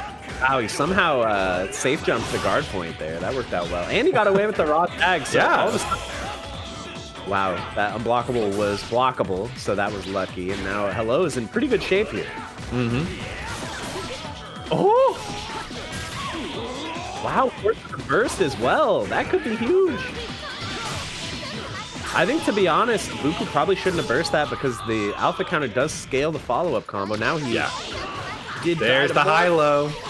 Yeah. And the combo. And she predicted the roll correctly, too. Nice, man. Yeah, and the DP as well. Looked like he dashed back and threw that fireball. Caught him out of the recovery of the DP. Yeah. Ooh, and there you're going to have to use your last. Hey, the team super. Oh, that's sick. Oh, you love it. This team is so cool. Wow, shout outs to Bookoo for not bursting that. He was like, whatever, let's just see the combo. Yeah, I mean, at that point, yeah, you're at pixel health with Ryu against 2 full characters. And he's got finishing shower and stuff like that. I don't think you're doing much. Yeah. Damn. Well played by Hello. I mean, I was talking about how Hello likes to go for the timeout, but he just went in that time. Yeah, when he's got a chance, you don't want to let it go. Yeah, he just RTSD'd. Shout outs to Alex Valle. Going in with the shell kick. Super jumping and then holding back. Yeah. Throwing lances. Ooh. I love the combination of the lance with the fireball. Just very annoying. Covers so much horizontal screen space. Covers a lot of space, and you can also lock him down for a decent amount of time too. You can see Hello didn't want to block the second lance on the pressure there. Wow, nice. Raw tags through at that time though. That was pretty clever. One way to deal with the lance. Oh my gosh. All right, throwing out the jump heavy. Big hitboxes. Challenge it with jab. Good lord. Wall bounce. Nice. Oh no. Wrong height on that. Both these players using rockets to propel themselves. Now, did he go over a puddle there? I never want to call it because I'm always worried that I'm just wrong and that he just did a super for some other reason. Got the power up, yeah. Oh, big That's burst the burst though. Yeah, I wouldn't be surprised if we see a healing attempt here because he probably doesn't want to tag because then Morgan loses the red life. Yeah, roll also a lot of explosive damage potential here. Yeah, it has to burst right away. Oh, crossover counter. Oh, tried to VAR back. Yeah, tech command. Oh, gets away with the tag onto the puddle. And beautiful tags to get out of the setup and the overhead in the corner. Nice confirm. Look and the link off the stand heavy. Nice. Hello's just going to let it rock. Uh-oh. Very nice. Got the meter for burst. I mean, are you not going to do it? This is going to kill. Yeah. He's... All right, you got the link? Oh no! Oh my god, he just runs up. You could have... Oh man, I'm mad about that. Yeah, Hello really doesn't like bursting, huh? I'm mad about that one. I'm mad about the not burst. I'm mad about that extension dropping. I'm mad. These two are on notice. Listen, it was a reset. Fireball into 6M. Reset. The classic. Never see it coming. Oh, the mix. There's a big cross up too. Good, very nice. Defense from Bookoo there. Hits both of them. Burst it off. Yeah, Bookoo looking good this game. That defense really paid off because now he's got the advantage in this meter war. He's got burst available. And if he can get a hit on Hello with no burst. Oh, with the launcher, but the puddle was still there. Oh, this is huge. Able to punish in time. Tiny little amount of Baroque there for Blade. Sad. That roll drop. Oh, the second overhead. I've noticed Hello seems very hesitant to push block, which I mean, it makes sense because you can get baited for a push block in this game and eat a big punish, but he's really under assault here. Yeah. Uh-oh. It's opened up. Going for the 5M links in that combo too. I don't know if anybody else saw that. Man, Hello's roll putting in a ton of work right now. Yeah. But big cross up. Is he gonna burst? Do you think he's finally gonna burst the combo? Nope. No burst spotted. No burst identified. Still? Nick. Is he going the KBeast route? No bursts? I guess this is a burst-free lifestyle. Yeah. He's on his burst control pills. Oh God. He's drunk. Get out. Yeah. That was pretty bad. Okay, he's throwing lances though. I mean, theoretically, Morgan can do this, right? 5 meters. He could potentially combo into level 3, get another hit, combo into another level 3. Yeah, I mean, it's definitely doable, but, you know, Bookoo also sitting on 5 meters at this point. The Helm Breaker. Yeah, Bookoo takes that one. Nice, clean finish to the game. Yeah, I mean, it's almost like meme status at this point with how Hello does not want the burst. I mean, if you lose roll, it just seems like the comeback potential is so greatly reduced, so maybe he should have burst to keep roll alive. I mean, again, I'm not the player. I am but a scrub at this game, but that was tough. It definitely looked good for a second. He was getting those hits with roll, but then Bookoo pulled it out with Tekka Blade. So let's see if we can get Hello to win another round here and maybe go to a 2-2 situation again. It's for that 6M. Oh, combos off the cross up. Uh-oh. All right, once again, no burst spotted. Nice extension. Ooh, nice block on the other side. Trades. Okay, Roll's got her charge up. I mean, if you think about it, a raw tag is basically a burst. You just can't do it while you're getting hit. Yeah. It's the same thing. Raw tag is basically a DP. It's also basically a healing super, too. Yeah. It's a lot of things. Yeah, I mean, don't even get me started on Dragon Ball FighterZ. Oh, that launcher. It's like you are not allowed to press buttons. Yeah, that's a big chunk of red on Tekka Blade. We'll have to see how he manages to use it up. Gonna go for the big raw tag. Wow. Wow. Actually manages to hit her with that. But she still does get the follow-up pressure off of the shower. Oh, unblockable. There goes that big chunk of red. Yep. Again, no burst from Hello. Goes low! Oh, no. Baits it with the level 3 in the air. The one time that he bursts. He was ready. I'm sorry. Ready. The burst. I'm sorry.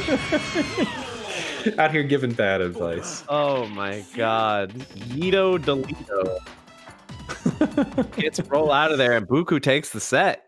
That was nice. That's a very nice burst bait. It's hard. A lot of characters, you know, can't burst bait in the air for anything significant. Yeah. So it's always cool when you see a setup like that.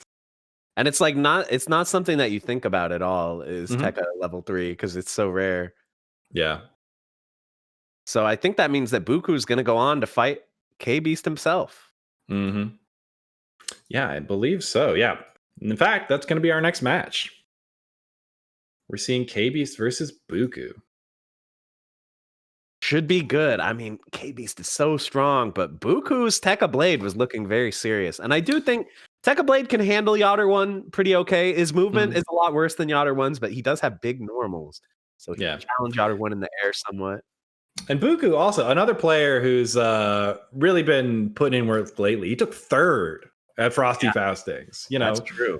Normally, top 8 level player, I would say traditionally in our tournaments. But last month he was on a roll. Did he beat Metaternal or did he beat OmegaZero? I think he did. I think he beat Metaternal. Yeah. Pretty awesome outcome. So, I mean, he might be just shooting in the top 3 as well. I'm assuming this is loser semis and winner faces OmegaZero. This is loser sports. Okay, so we're in losers right now. We are. Oh yeah, Metaternal beat KBeast in winners. That is correct. That's why I had to time out OmegaZero. I forgot. Get another one queued up. We'll get another one queued up real quick. I'm so glad I made you a mod. My stream, half of my stream is just me timing out OmegaZero. I had to enable 5-minute follower chat on my stream during the Guilty Gear beta. Oh yeah. There was a brief period where the servers were broken, but you could still get in and play offline if you followed a very specific series of steps.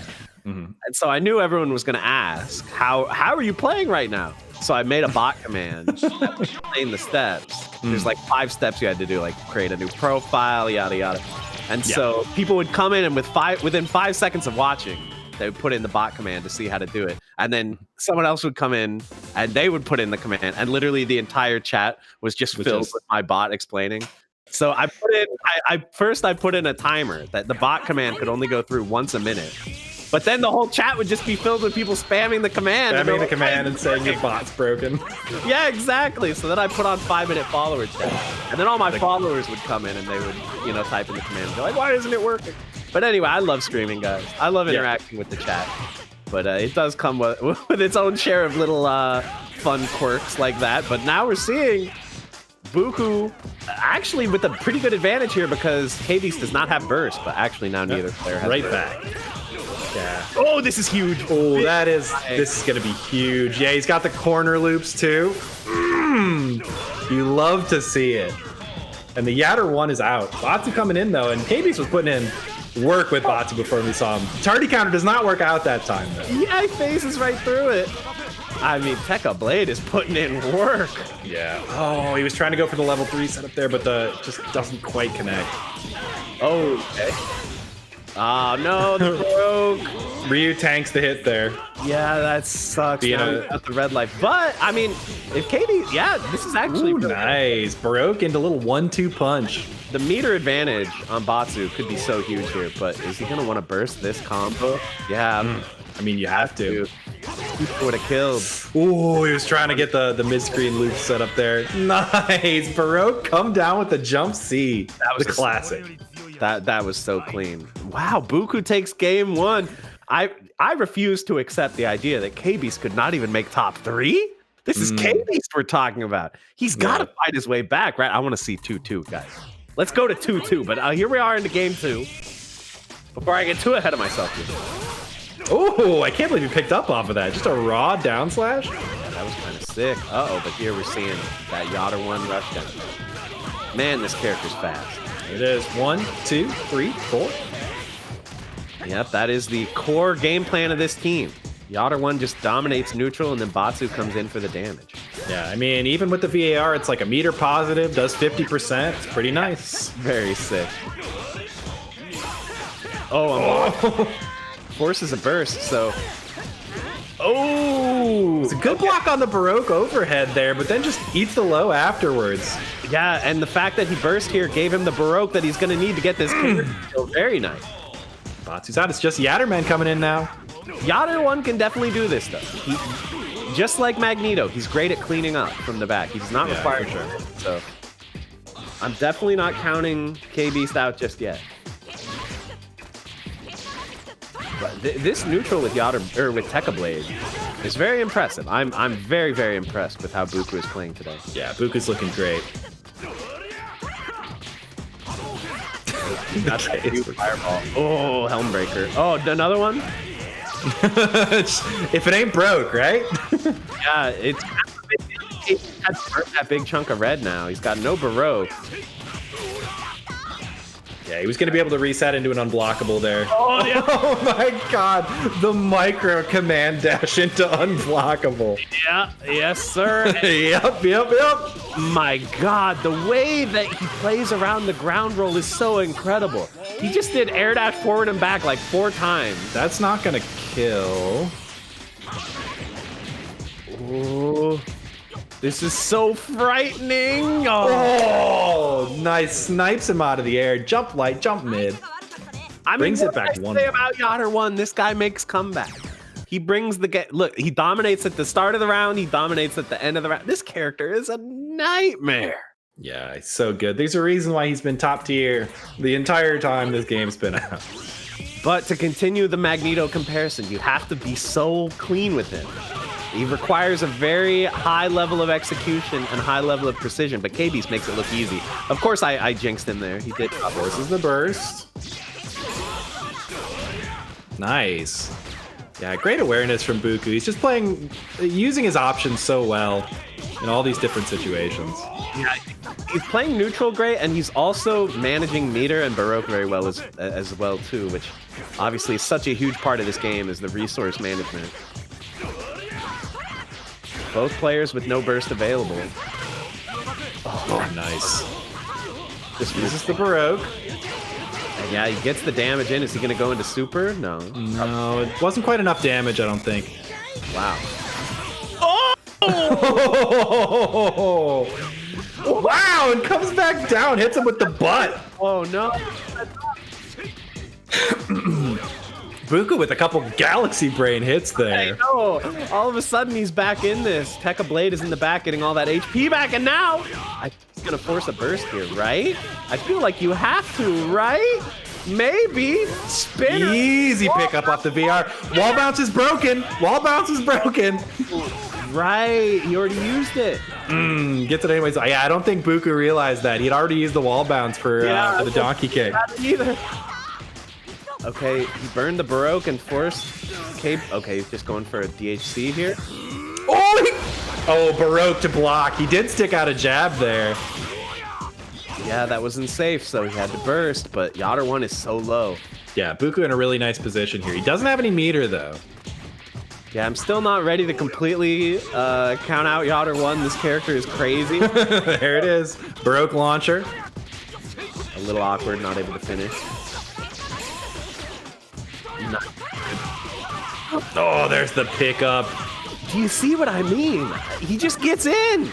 Yeah, it's so hard. You know, even compared, in my opinion, compared to like these, launcher loops, just picking up off of a TK'd spin is way harder.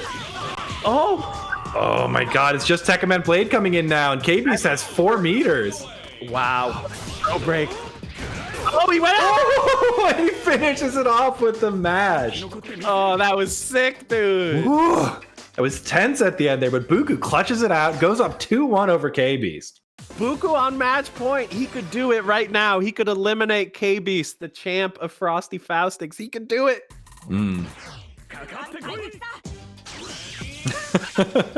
I love the fake, what is the K and KB stand for answers. King K rule. Armor King K rule, like before and after. Shout out to Jay. There's the unblockable again. Burst it off, though. Oh, wow. How did he block that? Good block on the reset. I think that was a reset. Oh, nice. Back the other way. Good block, though. Tekka Blade is positive there. He must have just not pressed jab. Yeah, and I mean, Yachter 1's jab frames is hella fast, so yeah, it is fast. Definitely hard to challenge. Oh, good bait. Oh, yeah. Even though he doesn't block it, he gets the punish on the raw tag. Is he gonna VAR again? You can do that, right? No, you can't. Oh, never mind. Guys, like, exposing myself is not actually I'm sorry. I wish. I'm just the color commentator. I'm here to create false hype and create arguments in the chat about food. just start saying things. Is he gonna do a level 3 into another level 3? Is he gonna do a Baroqueless unblockable? I've seen it before. Oh wow, nice hits with the assist. Yeah, nice use of the blade assist there. He's Oh, moving. he no punish. He was really trying to launch that. This is big stacks of red on both of Bookoo's characters. Bookoo, I think, it seems to me like he feels... Oh, nice. He feels way more comfortable with blade out on point than Ryu still. So it feels like he's just trying to sort of buy time. Wow. I've definitely noticed KBeast, that's one of his big strengths is when people just try to panic, super jump to the top of the screen, he chases them down and finds the hit. Yeah, he's ready to get those little connections up there. All right, this is very, very close, but the meter differential could make a big difference here. It's going to be hard to get through 4 meters and a full life bar on Batsu. But it's definitely not impossible, even with this little time left. Or just goes in with the rapid slash. Nice block. Goes for the overhead again.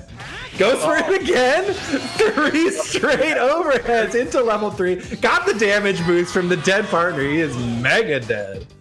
All right, guys, I called it. We're going to a game 5. Game 5. Let's go. KBeast just swinging. These wild haymakers.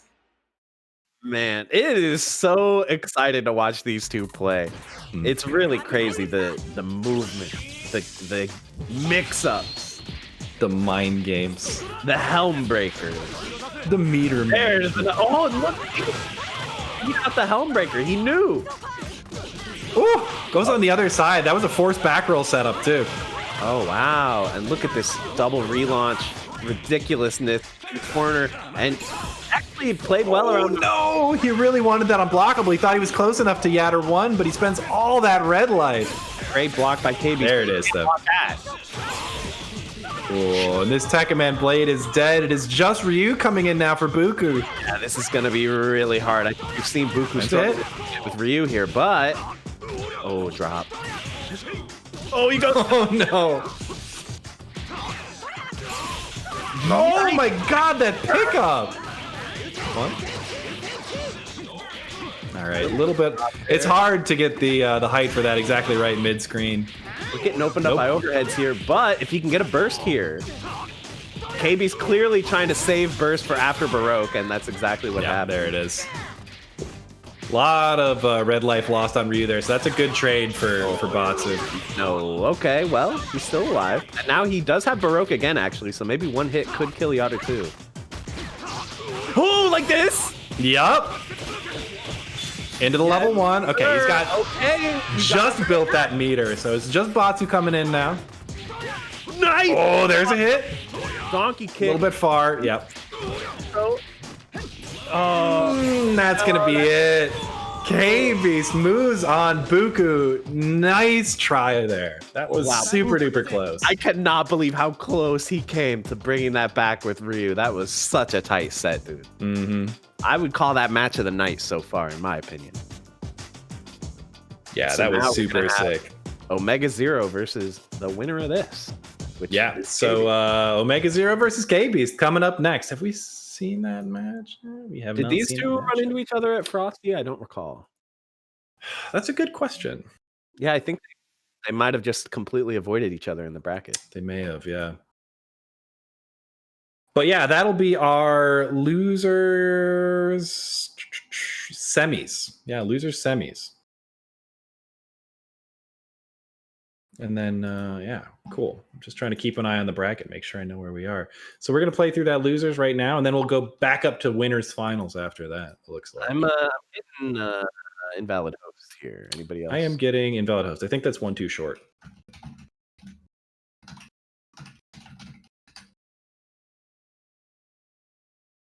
Yeah. This is like when I ask a girl for her number and she's like 576-213.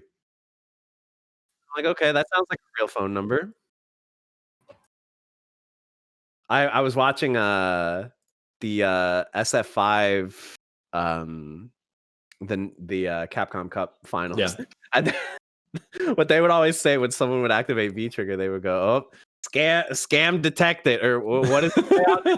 Scam likely. Scam likely. Scam likely. Yeah, I'm still getting it. There's a second code. Dude, my number's like 14.6. There you go. That's the one. Bro. I got you guys. Don't worry. My number's like 14.6.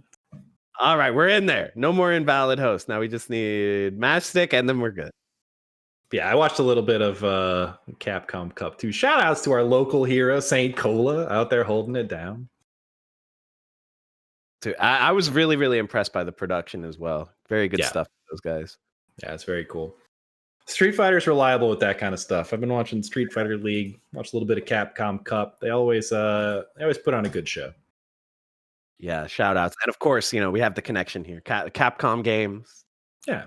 Old school versus the new. I mean, it's funny that this game could even be considered old school at this point. I remember when this was the baby game for people who weren't smart enough to play Marvel. Yes.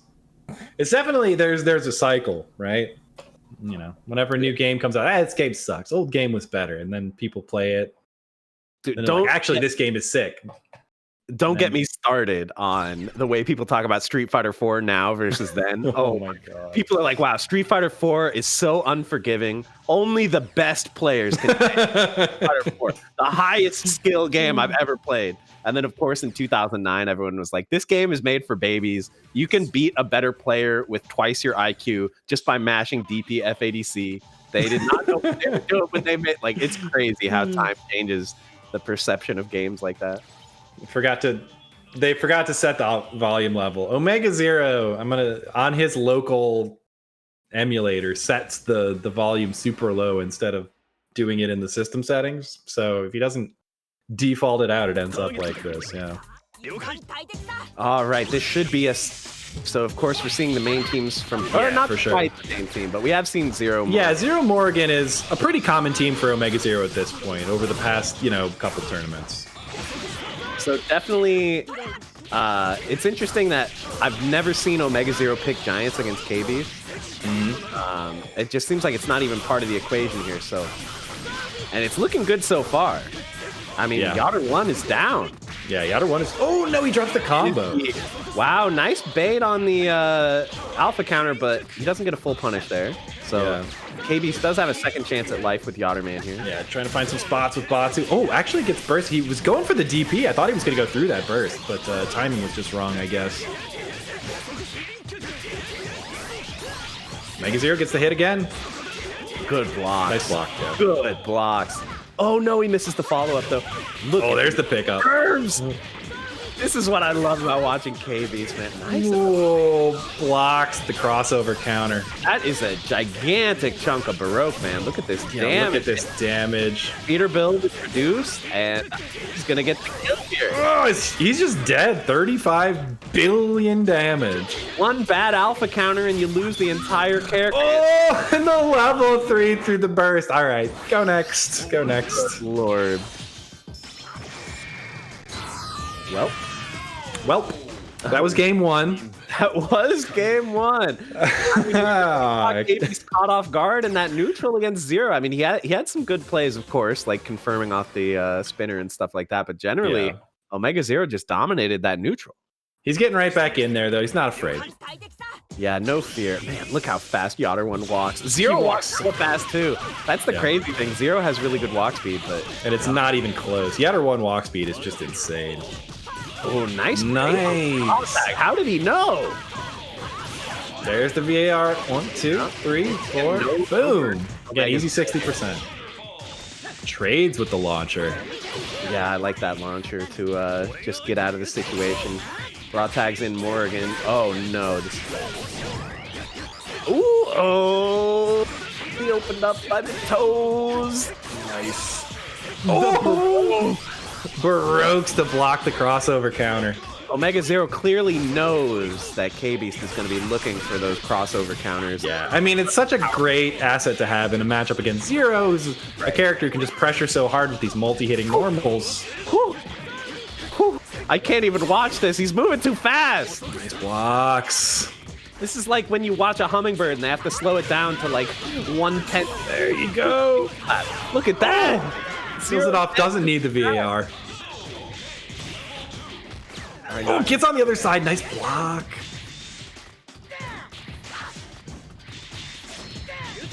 I love the. I think his inputs got crossed up there. I think that might have been a fireball.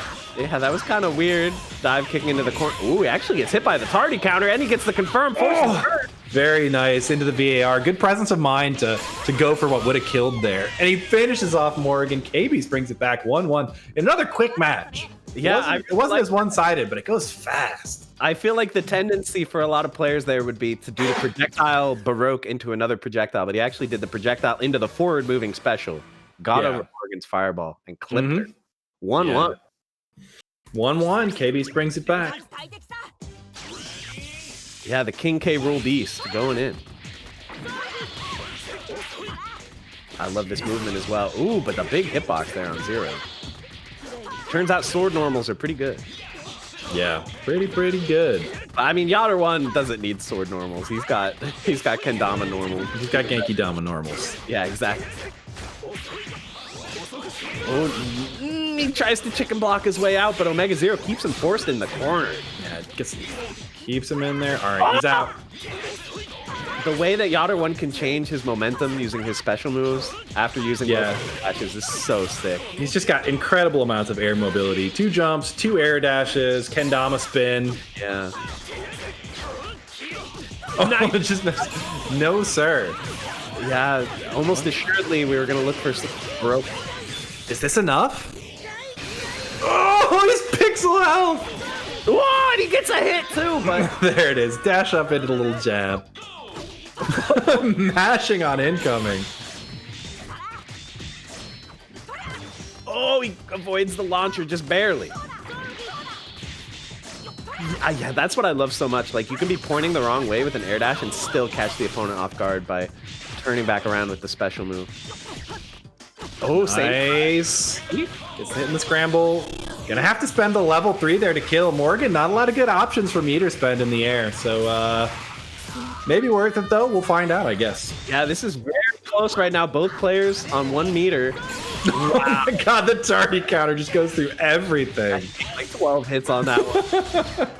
I feel like these characters are pretty evenly matched. Like, Morgan has the insane mix, but Batsu, you know, generally some good normals on this guy. Yeah, Batsu, a really strong defensive character. I mean, like, he's got great approaches like that as well, but then he's also got the DP, the tardy counter, a lot of stuff like that makes it hard to pressure him.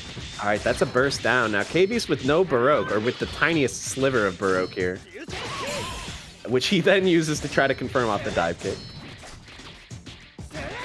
But I think with no Baroque, it's going to be hard for him to kill unless he can just go right quickly into a level 3. Yeah. Like Baroque to avoid fireball. Nice aiding hitbox there. Yeah. Oh! Can he get he opens up low. Oh no, he didn't go into level 3! He had the meter for it.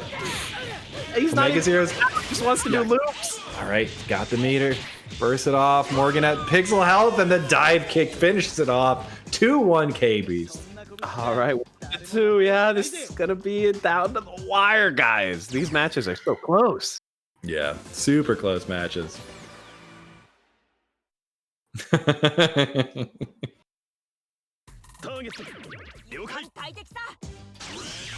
All right, they're both just walking at each other menacingly at the start of the match. Marvel 2, doesn't it? Like, it really does.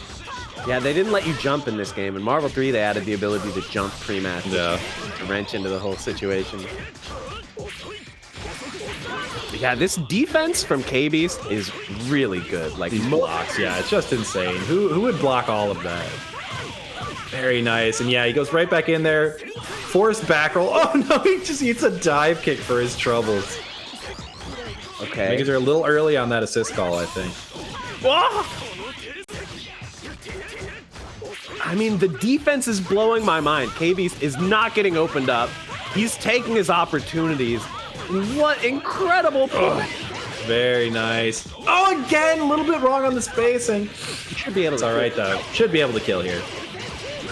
There you go, no problem. Even gets the outer 1 back in, too. Nice VAR to do that.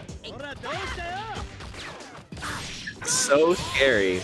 OmegaZero in this situation, blocking Yachter 1. I just love watching this neutral at work here. Look at that chase!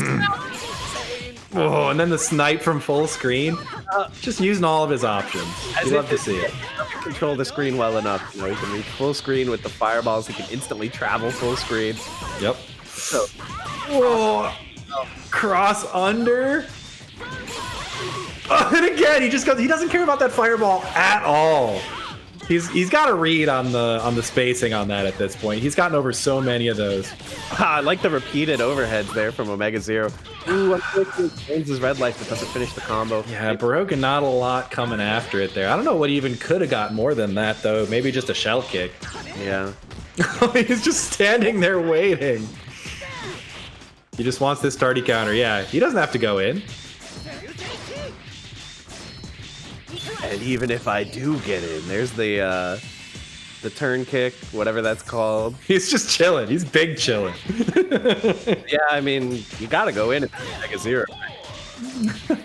Just duffs him with the straight punch. There it is. And KBeast finishes it off with a crouching mid. Like we're playing Street Fighter or something. Yeah, I mean, I know we've been talking about how very, very strong KBeast team is, and don't get me wrong, it's a top tier team. It's a very well designed team. Yeah. But the difference maker to me was the defense, and not just him blocking out Zero very effectively, more effectively than I think we've seen anyone do in this whole tournament, but also in the scrambles. He knows when it's good to stick out a jab. You get these weird interactions where one player, you know, gets hit by some random hit and air techs and resets, and he knows he's already pressing the jab and getting that hit. So yeah, absolutely incredible fundamentals there from KBeast. I think just really great awareness, situational awareness. There are so many in a versus game like this. You know, if you don't play them regularly, you don't realize how many different permutations of situations you come across and how difficult it is to really have a handle on all of those. And it feels like he does, you know? Yeah, for sure. Well, I'm really going to annoy you again, Bill, because I just drank this entire 30-ounce glass of water, and I will be back in roughly 30 seconds. I hate it when you go to the bathroom. Oh, baby, I hate to see you leave, but I love to watch you go.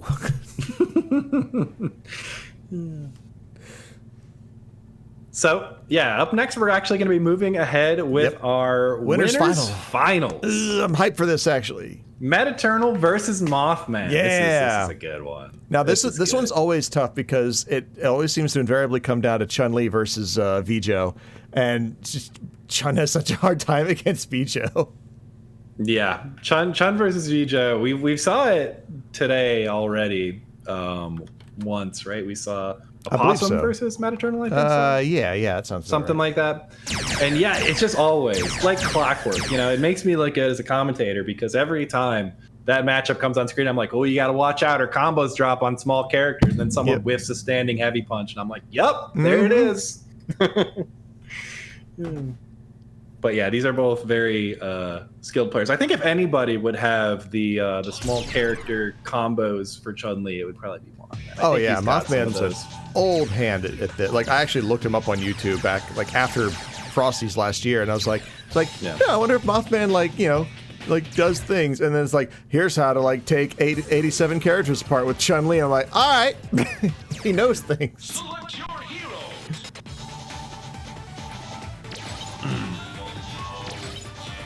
But yeah, this is the team we saw out of Metaternal earlier today. It's not the only team he plays, but it is maybe what he's known best for. Duranjo? Is that real? Oh, is that for real? Did he think he's fighting OmegaZero? I think I'm back, by the way. I think Duranjo, it kind of makes sense here. I mean, it's fine. I don't hate it, but I feel like when you're fighting an annoying projectile character, sometimes the answer is to play your own annoying projectile character. Or maybe I'm just talking out of my ass here. We'll see. We'll see. Color coordination on point by both players, as usual. Yeah, for sure. We're very serious about that here in the TVC scene. Okay, gets the launcher.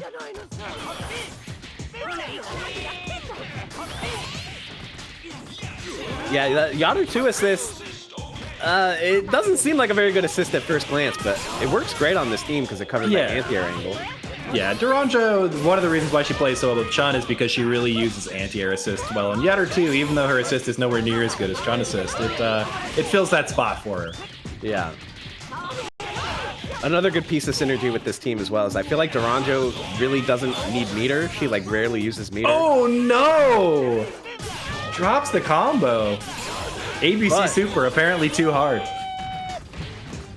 Yeah, this is gonna be tough. Yato 2 gets mixed coming in. Yeah, stays in the front, goes low. Gonna get a relaunch here. Yup. He's got this for sure. I'm confident. Yeah, I think understandably Mothman doesn't want to burst there. Because it's not going to kill. He'd rather save the meter, try to get some robots going or something, but this is definitely going to be an uphill battle. Good nice block on the cross under. Doesn't block the overhead, though. Yeah, so forcing the burst is nice there, but, you know, when you're this low, you have such a limited stock of Baroques. Yeah. So if you're not getting any damage off it, it's a little rough. And there we see the power of the bomb. Yeah, he wasn't sure what the strength of the bomb was. No way. Wow, he doesn't burst. Oh, just a few little hits there. Goes low, goes high, goes low again. Wow, there we see the power of raw level 1. Crash intrudes so fast. Gets the ground stab, it's not enough, but finishes him off with the chip from the rapid slash. Oh, wow. Yeah. Okay, I think we're going to see Yato 2 and Chun. I think that team makes sense. Yeah.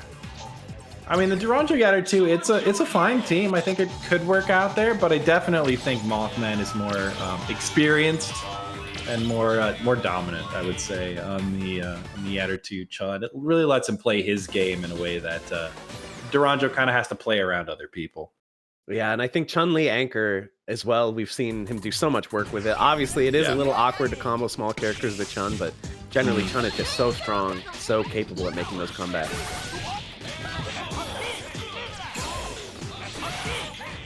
I love the reverse boomerang and the Baroquing to chase after it. Like, Metaternal's neutral is so strong, but he does force the burst here. That's a good start for Mothman. If he can get another hit and set up the robot, the party could really get started here. But he gets opened up, unfortunately. So something we notice a lot with Mothman's Yato 2. Oh, yikes. Ooh, I think he's about to lose here. A lot of times you have to make this tactical decision.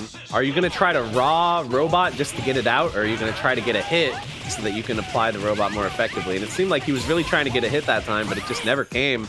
Lost Yato 2, and now Chun's getting low as well. The air throw. Wow, it's a really good option, but the boomerang stays on the screen. Yeah, the boomerang's pretty powerful. All right. Ooh. On the other side. Nice. This is going to drop. Oh, it doesn't drop! All right, now what's the mix on Joe? He tries to chase a tech roll out of the corner there. Oh, geez. Hey, yeah, Chun-Li, low health now. Yeah, Metaternal is just looking ridiculous right now. Ooh, what an air throw. Okay, 5 meters. I mean, this is going to be real tough. Can't take any chip. Okay. Okay, he avoids the chip for now, but he's got so many specials that'll do chip. Playing Who Want to Be the Guy. Oh, there it is. The raw level 1 in the block string again. All right, Metaternal trying to put Mothman away quickly here. Yeah, 2-0. Very swiftly making it 2-0. Yeah, the switch to Yato 2, I mean, I feel like Yato 2 specifically didn't do a lot that game. Yeah, I think maybe if he changes up his strategy, and if you see Joe going for those boomerangs, you can just activate the robot and try to use that to take control of neutral. Because right now, Mothman is losing neutral pretty consistently. Oh, nice knockdown. Calls all the right, robot. Early robot. Thrown. The robot is not really doing that much work here. He's avoiding Beautiful Joe. Yeah, Vijo doing a great job. Just, you know, not playing afraid, red hot kicking around the screen and getting away from it. Nice. That's going to force him Nice. first. See, in there we see the raw robot. That's what I was saying. I do like this idea. I think that could end up working better for him. Because now he can chase Joe down. Oh, the low. Really he good definitely now. was expecting the overhead there. I thought the overhead was coming for sure. All right, here comes another robot, or not. No, Missed not input, doing it. maybe? Or maybe he just thinks he doesn't need it. Doesn't need it? All right, has to burst instead. Oh, the open up. Yep. Yes, burst No meter if he burst? wants it. Doesn't do it. Okay, now we've got ourselves a pretty good advantage for Mothman here. Oh, the burst works out somehow there. And he managed to take out Yatter too, so it's down to just Chun versus Takaman Blade.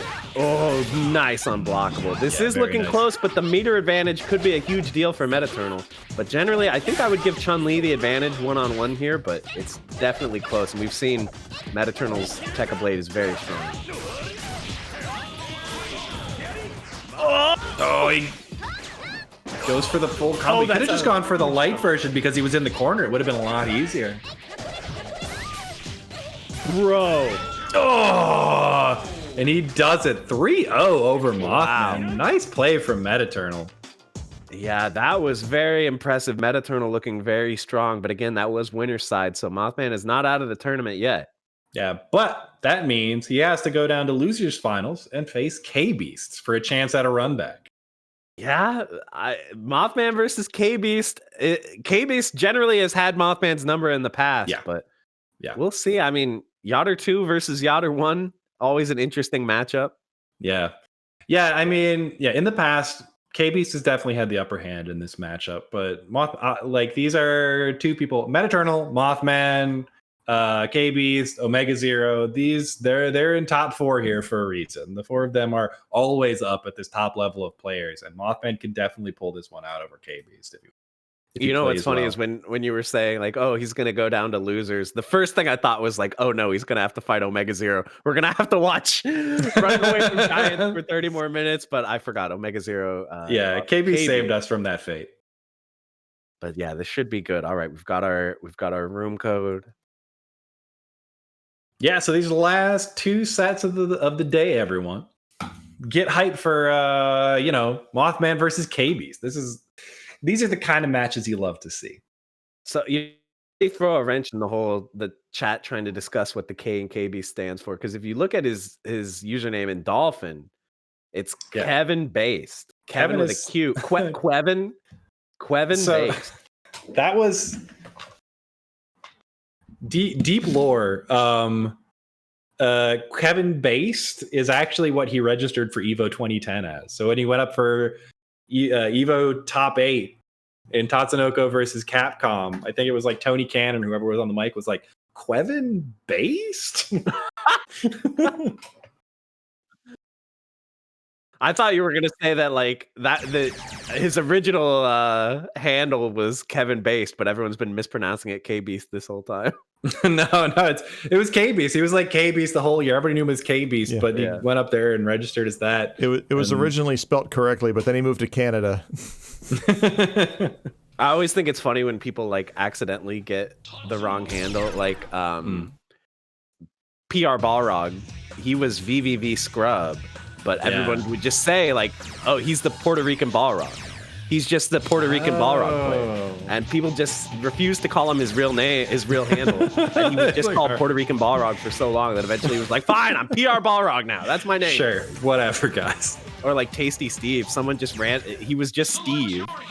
And someone was like, hey, what's up, Tasty Steve? And then everyone was like, wow, I really like this commentator. What's his name? And everyone in chat's like, I think it's Tasty Steve. His name is Tasty Steve. And so ever since, he's been known as Tasty Steve, whether he wants to be or not.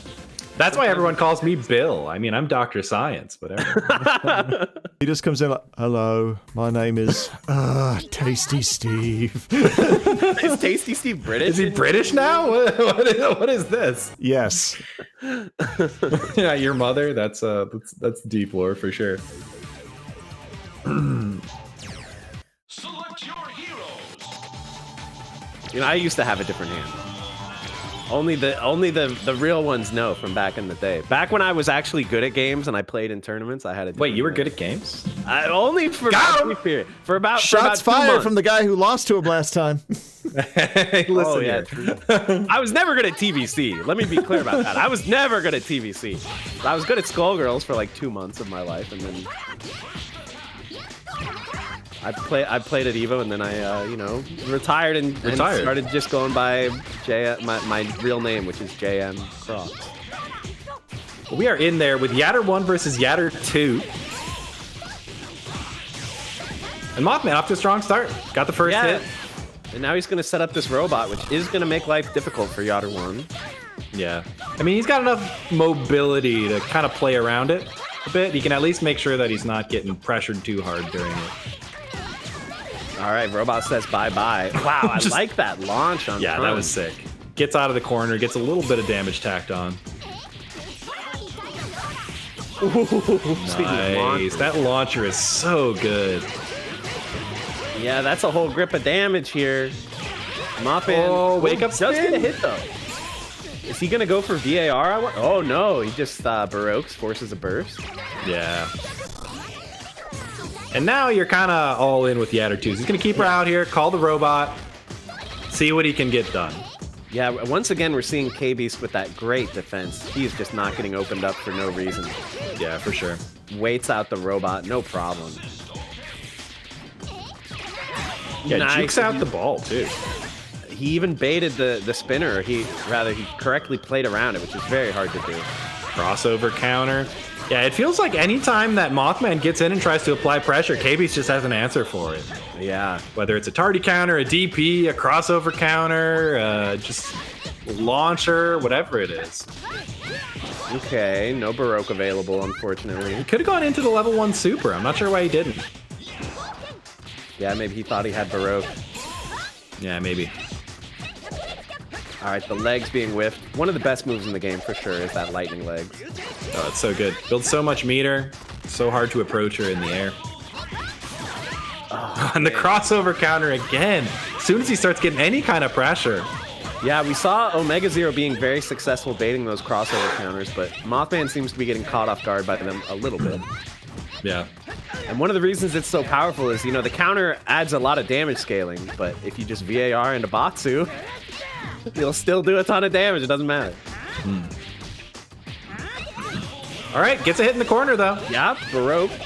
Is he really not going to burst? Oh, no. The drop. Oh, and he didn't manage to bait it that time. You hate to see this type of thing happen. And see, there's that VAR. Saved his Mega Crash. Nice block. He had not a lot of time left, so if Mothman's going to make this happen, he's going to have to work fast. The KBeast clearly satisfied just running away. Really making him work for it. Yeah. Target. Oh, nice Baroque to get out of there. The lightning legs. Nothing off of it, but only 7 seconds left on the clock. Oh, there it is.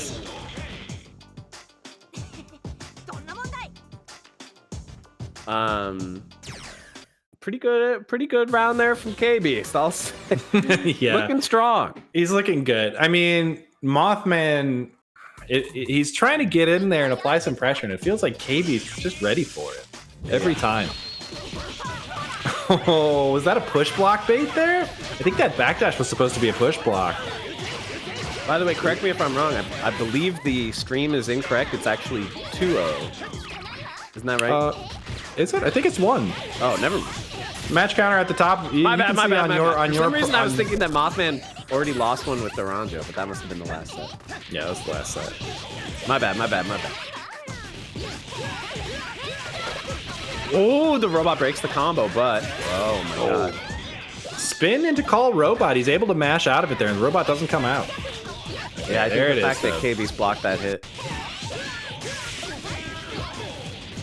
I mean, ooh, yeah, VAR. Oh, nice the optimal stuff. Let's go. You love to see it. Oh, That a little bit of a launcher. yeah, weird scramble there. Mothman got a hit, wasn't prepared to follow up on it. Yeah, big chunk of red on Mothman. We'll have to see, is he going to try to recover it or use it for a big Baroque? And he does go for the Baroque, forces a burst. Yeah, that's good. Forcing the burst is definitely worth it there. Wow, look at these confirms. He's gonna kill. Yeah, with the flames. Yeah, the micro backdash there. Very nice, very clean from KBeast. Oh, and gets on the other side. Wow. Takes game 2. It felt like Mothman was doing a lot better there, and then all of a sudden... Yeah, that's a tough one. 0-2. Let me fix my face. It is 0-2. This set's not over yet, guys. For some reason, I was convinced that first game was actually 2 games. But KBeast, one game away from moving on to grand finals. Ooh, a little bit of a whiff punish there on the launch. Okay. Good start here for Mothman. He's almost certainly going to set up a robot here. Kind of awkward. He got the side switch. Robot said, what launcher? I don't see a launcher around here. Yeah. Robot actually playing well this time. I know, for once, right? Carrying his weight, and here we're going to see another one, I'm sure. Yeah. This isn't... He could have gone for a VAR to kill there, actually. I'm pretty sure a Chun-Li combo would have killed. Yeah, I guess he figured he would just burst the second he did VAR, but... There's the tardy counter Baroques to stay safe against it. Nicely done. Yeah. Oh, I thought he was going to pick up off of that, too. Yeah, this round it seems like KBeast is having way more trouble playing around this robot and this pressure. Mothman ready with that Baroque jump back to get out of the tardy counter DP pressure. He is sitting on 5 bars. But something to keep in mind, though, is like, for a character like Yader 2, she's not really trying to land huge damage combos. She's just pecking away at you. So... Oh, right into level 3. He's dead. He's dead. He's dead. R.I.P. Batsu. But, I mean, let's not ignore the fact that Yader 1 could easily bring this back. Yeah, for sure. Yader 1 definitely capable of doing this. Ooh. Seems like a pretty scared Baroque there. I know. I'm not sure exactly what he was afraid of. No alpha counter available when you have one dead character. Yeah.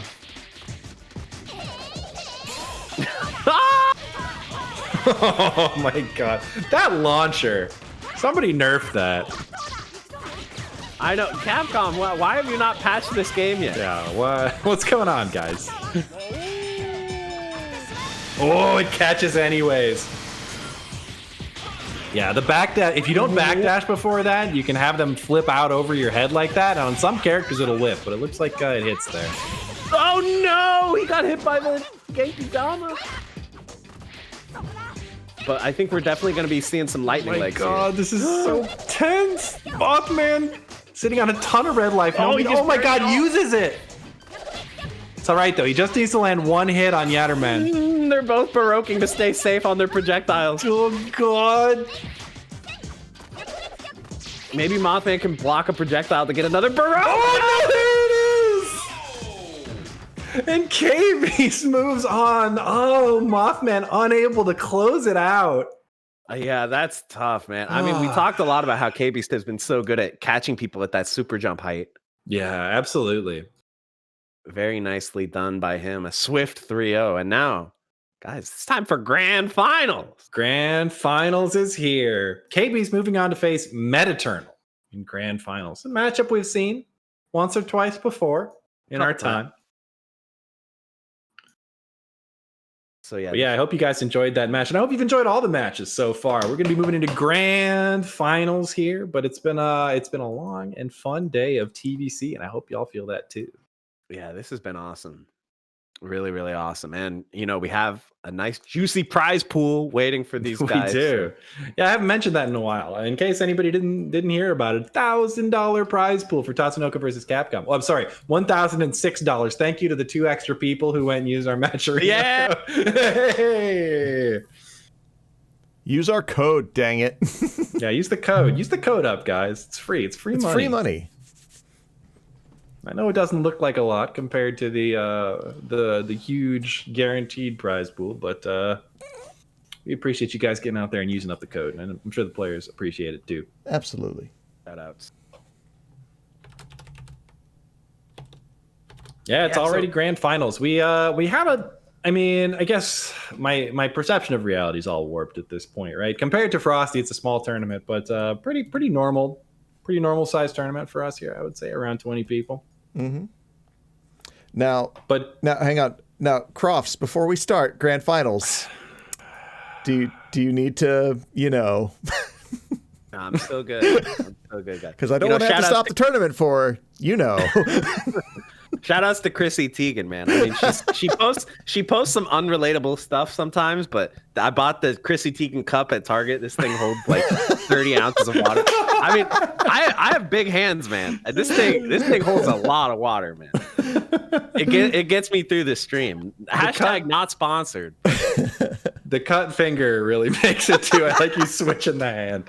I know. I didn't want to gross people out. Just like in case you guys missed it earlier, I right very embarrassingly sliced my finger open earlier today, washing dishes. Feels bad, man. That's all right. You know, because you don't have to use the finger today. Today we're here doing commentary. You got to use those lovely vocal cords of yours. I needed to recover so I can play the Guilty Gear beta again tomorrow. Yeah, for sure. We got an extra 2 days, right? Yeah. So it's gonna end, I think, early-ish on Tuesday. Okay. That's good because it was definitely a little frustrating. I know a lot of us out there had some blue balls at points. I was like, I was working this week. I work from home, but like, I'm like, over lunch, I'm going to sneak in some Guilty Gear matches. And they're just like, no, you're not. Well, don't worry, guys. You can just pop into my Twitch stream, use the command !beta. That'll find you the directions you need on how to play the beta offline when the servers are down. Only if you've been following for 5 minutes, though. And only if no one else has used the command in the last minute, which I know is a hard thing. But here we go. Yep. Grand finals. And so, KBeast going with the Yatter1 Morrigan here, not going with the Batsu. You're right. No Batsu. Yeah, no Batsu. I guess he just figures having a more effective assist for neutral could help him out a lot. Yeah, the neutral assist is good, and there is the potential of some weird hurtbox things with Morrigan. I'm not sure if there's a matchup consideration there as well. And by the way, if you guys aren't familiar, also this combo is sick. But if you guys aren't familiar, is a double elimination bracket, meaning KBeast is going to have to win 2 sets. To take the tournament. Metaternal only needs to win 1 3 out of 5 set. KBeast needs to win 2.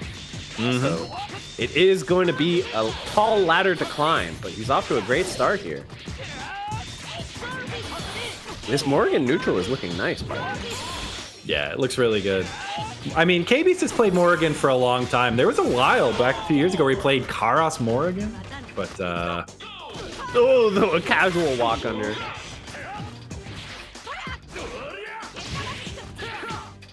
Smacking him with the Genki Dama. Yeah, I mean, this is tough for Tekka Blade. Tekka Blade, obviously a really great character, but he's a little bit clunky in neutral. His normals, although they're big, they are slow, and Yatter1 just has those insanely fast normals and movements, so he can really outclass Tekka Blade. A lot of red life there. Into the level 3. No burst. Yeah. No burst out of Metaternal. KB's going to take game 1. Yep, Lilith coming in and finishing the job there. Yeah, I mean, you're at that point. I can understand not bursting. Right? You got 2 full characters to get through on pixel health. Just, I understand the GG go next mentality. Yeah. The immediate run back. Yeah, it just seemed hard to deal with this Yatterman neutral. Lots of people struggling. The Sakura Blossoms going everywhere when he does the red hot kick, but not helping him out here. As he gets comboed into the corner by Yatter1, and Yatter1's so good at tech chasing. Yeah. All right, that might have been a forced roll. I don't even know, but either way. Oh, the overhead. The pizza cart. His air dash speed is so good. It feels like his air dash is just faster than all the other characters. Wow, the fact that KBeast got in right there is so huge because now he's building his way up to another burst, but he might not even need it if he can just get this kill on Joe right now with the VAR, and he drops it! Oh, it gets the overhead. Doesn't matter, fast overhead. Yep, and there we see. What is that? That shmove. He's hitting him behind the head with the jab. Behind the back, no look. Good hitboxes on his normals. Yeah, he's got some good hitboxes. Fireball just there to tack on an extra couple billion damage. I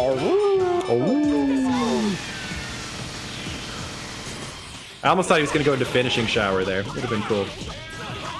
And again, no burst at the end. KBeast the quick 2-0. KBeast with a vengeance right now is tearing through these rounds. He's one away from resetting the bracket. Yep. Once again, the color coordination on point by both players. I just want to point out. Of course. You need it. How are you going to win without if your colors don't even match? You're not going to. That's just a fact. Okay, nice. Doesn't get the full red hot boomerang. It looked like KBeast was trying to get in there. He might have had a read on that. Yeah, it seems like Metaternal is mixing up his neutral a bit here. He's maybe playing more defensively. I like the idea. I also really... Wow. Oh, that launcher. Dude. So everyone else is getting hit by that, where Beautiful Joe red hot kicks to the corner and then he throws the reverse boomerang. But KBeast really doesn't care. He just launches and avoids the boomerang, and now he slides under it and goes under.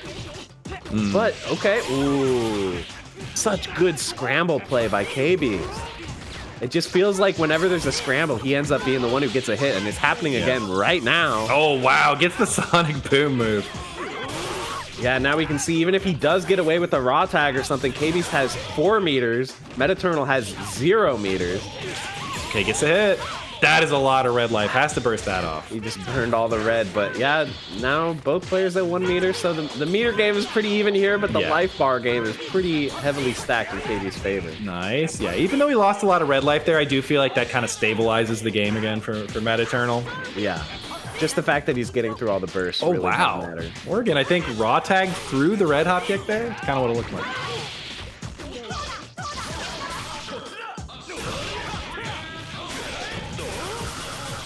All right, he hits him with the 100 hand. Oh, I think that was definitely an accidental burst there, right?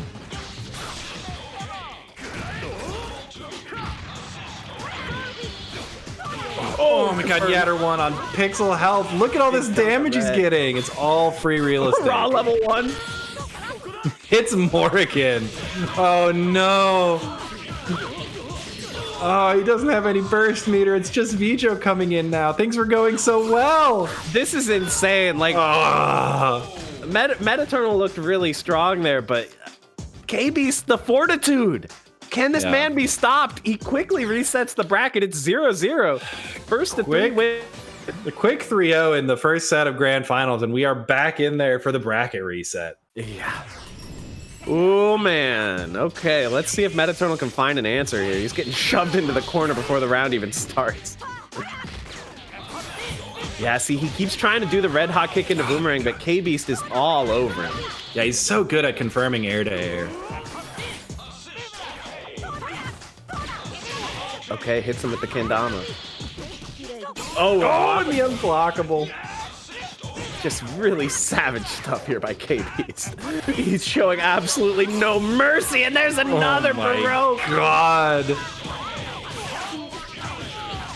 Oh my god, and there he lands. The launcher. Giving Metaternal absolutely no room to breathe in this grand final set. This is merciless play by KBeast right now, and look at this confirmed too. How does he do it? Can't believe And look, another it. one, another confirmed. No stray like a joke hits. at this Everything point. gets picked up. No one should be able to do the things that he's doing, guys. If you've never tried this character, you have no idea how hard that is. He's confirming air-to-air off of jab into spinner, relaunch. This is a joke. It's too much. Let's go, Metaternal. You gotta find something, man. But I don't know what it is, but you gotta find something. Yatter 1 is just too fast, and now Morgan's just chilling. I mean, she's got 5 meters. Oh. She's definitely down to trade blows with Tekka Blade a bit here. Yeah, I mean, KB's just huge life advantage. Yeah, 5 really meters. Metaternal's got his work cut out for him. Look! Oh my god! This is ridiculous. This man is too good. Okay, that unblockable was nice, but burst is gonna put it what away. do? You put yourself in the corner, burst into the corner for the combo, finishes him off. KB's 1-0 already after the remake. Yeah, these are like, even though the timer did get fairly low, it just feels like these are like 10-second matches because the pace is so relentless. It's just getting right back in there too. Yeah, push him into the corner already. Okay, nice start here. And now he finally, wow, he even hit him out of it. Yeah, I mean, the boomerang mid. was already charged, thank goodness, but holy cow. He just knows all the angles. He's got him locked down. All right, trying to charge up the boomerangs here.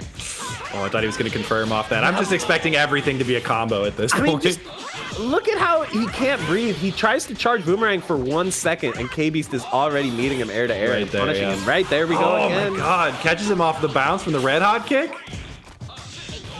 Oh, and there, chases the tech roll. VAR, not quite dead.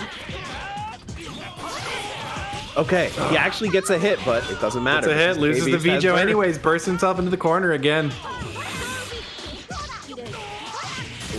Oh, it's the... Okay. Okay. Nice confirm here. Oh, but he drops it though. Unfortunate, very unfortunate.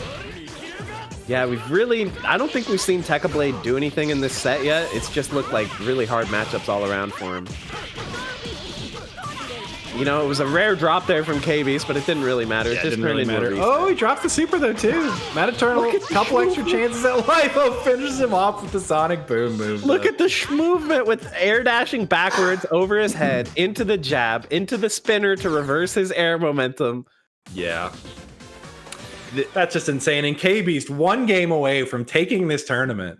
This is some of the craziest play I've ever seen in this game from KBeast right now. This man is on fire. He has to be stopped. Yeah, Metaternal is in the chat.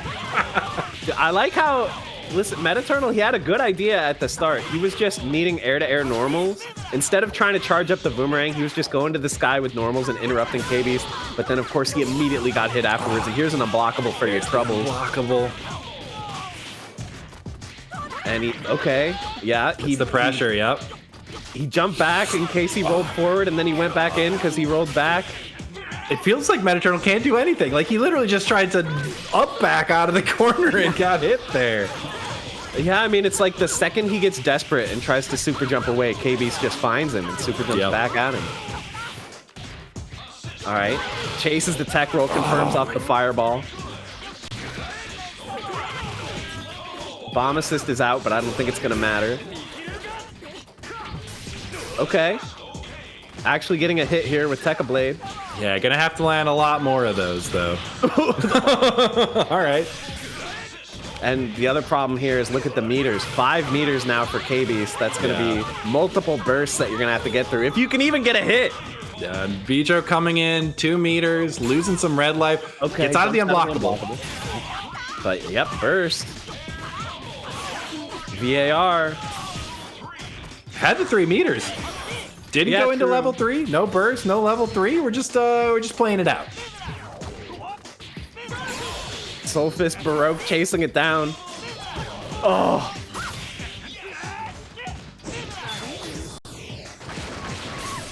Okay, gets hit. It goes through, I guess. All right, there it is. KBeast finishes it off with a fireball and takes Tatsunoko versus Corona 13 and the lion's share of a $1,006 prize pool.